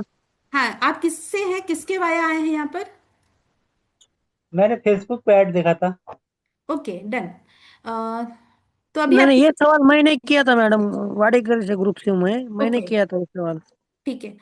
और एपी सिंह जी, अगर अभी लिंक आपके कहाँ से आ रहे हैं वो, अच्छा वो डिम्पल के यहाँ से है ना, तो मैं उस ग्रुप में भी आपको वापस इन्फॉर्म करवा दूंगी, ठीक है ना? ओके। मैम मेरा एक सवाल है। हम्म। मेरी जो मिसेस है ना, हम्म। उनका क्या होता है जब उसकी है ना, वो तो उसके खाने से लेके तो आवाज, उसमें झंझन और झगड़ जाती है। आवाज सच्ची हेलो, बताऊं कुछ भी नहीं आई मुझे आवाज आ समझ। रही? मैं एक सेकंड में बाहर आता हूँ, थोड़ा यहाँ कूलर का आवाज है। हाँ। मेरी मिसेज जब सोती है रात को, हम्म। तो क्या होता है कि शोल्डर जाम हो जाते हैं, शोल्डर जाम हो जाते हैं। ठीक है, स्टिफनेस हाँ। है, हार्ट की डेफिशिएंसी का प्रोटोकॉल। जिन लोगों को रात को सोने के बाद मूवमेंट करने में दिक्कत होती है या स्टिफनेस है, थोड़ा चलेंगे हम्म, फिरेंगे फायर जनरेट होगी तो ठीक हो रहे हैं, तो ये हार्ट की डेफिशिएंसी के प्रोटोकॉल वाले पेशेंट होते हैं, या इनको हार्ट का हम्म, प्रॉब्लम होता है। क्योंकि जब हमारा शरीर मूवमेंट करना बंद करता है तो धीरे धीरे ब्लड का फ्लो डाउन जाता है, तो उसकी वजह हम्म। से कोल्डनेस होती है। अब यहाँ पे आगे यूट्यूब पे भी ये सब चीजें हैं। चलिए, यहाँ तक अच्छा। सबको क्लियर है? हाँ, तो वो क्या करती है, दिन भर तो पूरा काम करती है, हाँ। लेकिन रात को जब सोती है ना, जब उसके शोल्डर जाम होना चालू हो जाते हैं, और उसका जब बॉडी टेक्सचर है ना थोड़ा सा, मैं उसका एक फोटो भी भेजूंगा आपको, खड़ा रह के कैसा है ठीक है। तो शोल्डर थोड़े पीछे के साइड में जाते हैं, रात को दर्द करते हैं। अभी तो फिलहाल में बहुत कम होगा, मैं उनको एक ट्रीटमेंट दे रहा हूँ मैं तो, लेकिन ये प्रॉब्लम उसमें है। ठीक है, आप मुझे व्हाट्सएप पे मैसेज कीजिएगा, और केस हिस्ट्री वाला पेज मैं सबको ग्रुप में डाल दूंगी, उसको पढ़ना। और उसका यूट्यूब पे उसी वीडियो है। ना एक चीज याद रखो, मेरी एक बात को याद रखो, कभी भी लाइफ में कहीं से भी कोई सवाल कर रहा है, कैसा सवाल कर रहा है, बीमारी के नाम से कभी नहीं हम्म। ट्रीटमेंट करना, कभी नहीं। अच्छा। अच्छा। अगर कोई बोल रहा है सर्वाइकल है, कोई कह रहा है शाइटिका है, कोई कह रहा है ब्रेन हेमरेज है, या कोई कह हाँ। रहा है कि मेरा voice local sorry vocal cord में प्रॉब्लम है, नहीं। पेशेंट से हाथ रखवा के फोटो खींच के मंगवाइए, तब आपको बहुत सारी चीजें क्लियर होगी। ओके। ठीक है, डन। क्या खाता है, कितना खाता है, टेस्ट में क्या पसंद है उसको, अगर फ्री छोड़ दिया जाए तो कैसा टेस्ट लेना पसंद करेगा, पानी पीने का तरीका, उसके बालों का स्ट्रक्चर अगर आप देखना चाहो तो उसको देखना, स्किन का स्ट्रक्चर देखना चाहो स्किन की फोटो ले सकते हो। मैं ये नहीं कह रही कि आज से ही आप उस पर फॉलो करो, अपना एक रिकॉर्ड बनाना शुरू करो कि ये पेशेंट था, मैंने उसका स्किन ऐसा देखा था और सिम्टम्स ये थे, तो नेक्स्ट टाइम कभी भी फ्यूचर में उसको देखने का वैसा सिमिलर पेशेंट मिलेगा तो आप बिल्कुल बेझिझक होकर ट्रीटमेंट करोगे। नो डाउट कि पहले वाले पे आप दो तीन फंडे अपनाओगे कि ये यूज करके देखता हूँ या ये वाला प्रोटोकॉल यूज करके देखता हूँ, पर नेक्स्ट टाइम जब पूरा एक डेटा कलेक्ट करके रखोगे ना तो दोबारा दिक्कत नहीं आएगी। नाम वाली अच्छा। डिजीज में कोई काम नहीं करेगा। कुछ कुछ डिजीज होती हैं तो मैं खुद ही बोल देती हूँ कि हाँ ये डिजीज के नेम से काम होती है, जैसे वेरिकोस वेन, स्प्लीन की डेफिशिएंसी का प्रोटोकॉल बहुत अच्छे से काम करता है। तो इस तरीके से आप कर सकते हो, है ना? चलिए, यहाँ तक तो मैं दो क्लास मिनट समय। कंप्लीट कर। जी। हाँ, 2 मिनट समय है आपके पास? हाँ जी, बोले। हाँ, ये अब अच्छा, वो हिंदी बात नहीं कर सकती, छोड़ दो। अच्छा ठीक है। चलिए ठीक है, ठीक है हाँ, ना? चलो, मैं ठीक है। क्लास कंप्लीट करती हूँ। मैं आशा करती हूँ कि आप लोगों को मेरी चीजें समझ आ रही हो, जिनको थोड़ी बहुत भी दिक्कत है। मुझे ये भी है कि आप यूट्यूब पे देखोगे तो काफी कुछ की चीजें क्लियर हो जाएगी, वहां पे कोई ऐसा नहीं है कि हम लोग कोई बीमारी पे बात करते, लॉजिक पे बात करते हैं। ठीक है। मैम आप बोल रहे थे ना वेरिकोज वेन की, हम्म। तो मैम उस जब वेरिकोज वेन होती है तो मतलब लेग्स में झंझनाहट भी होती है ना जब चलते हैं तो, हाँ, ये प्राइमरी पेशेंट लेवल पे, चलता है तो, प्राइमरी लेवल पे। अभी समझ लो कि वेरिकोस और बनना लेग्स स्टार्ट दर्द हुई है, भी। दर्द भी करता है। अच्छा, एक और चीज मैं अपना एक्सपीरियंस शेयर कर दूं, मैंने ना वेरिकोस का ट्रीटमेंट किया जी है, ठीक है? वेरिकोस वेन की जो जी। इतना फर्क पड़ता है वो मैं बता दूं, पेशेंट को बहुत दर्द होता है, वो जो उसकी जो वेरिकोस वेन की जो प्रेजेंट होती है ना वो वीक नहीं होती है, वो दिखने में वैसी ही दिखती है, थोड़ा 19-20 का फर्क आता है। पर हाँ, वेरिकोस का ट्रीटमेंट करने पे आई मैं पेशेंट कैसे का ऑपरेशन पेन केलं चला मग? जाता है। क्लियर? जी जी। आप एक्सपेक्टेशन ये करो कि वहां से वेन गायब हो जाएगी। वैसे तो इसका एक दो तरीके हैं कि मैं हाश कपिंग करती हूँ लोकल एरिया पे जहाँ पे बहुत ज्यादा वेरिकोस वेन होती हैं वहां पे, और दूसरा वेरिकोस वेन के लिए स्प्लीन की डेफिशिएंसी का प्रोटोकॉल बहुत कारगर होता है। पर आप ये एक्सपेक्ट करो कि वो वहां से गायब हो जाए, ऐसा नहीं होता, पेन ना के बरोबर हो जाता है। या तो ऐसा कह सकते हैं कि जिनकी 12-12 साल का जो पेन होता है वो 3 सेशन में चला जाता है। और इसको लेके मैं बहुत एक्सपीरियंस है मेरे को इस चीज का, और मैंने एक पेशेंट पे नहीं काफी सारे पेशेंट पे मैंने इस पे काम किया है। फीमेल के अंदर अधिकतर मिलता है तो देखने को हो ही जी जाता जी। है। ठीक है ना। जी चलिए मैम। आज की क्लास जी। कंप्लीट करती हूँ। मिलते हैं कल, है ना। ठीक है। Thank you ma'am. Okay. Bye. Thank you, bye ma'am. Good night. Good night. Good night ma'am, thank you ma'am. हाँ जी बेटे। मैम यूट्यूब लिंक तो भेजिए। हाँ भेज देती हूँ अभी, है ना, ये अपलोड करके आज वाली भी भेज दूंगी यूट्यूब से। ठीक है।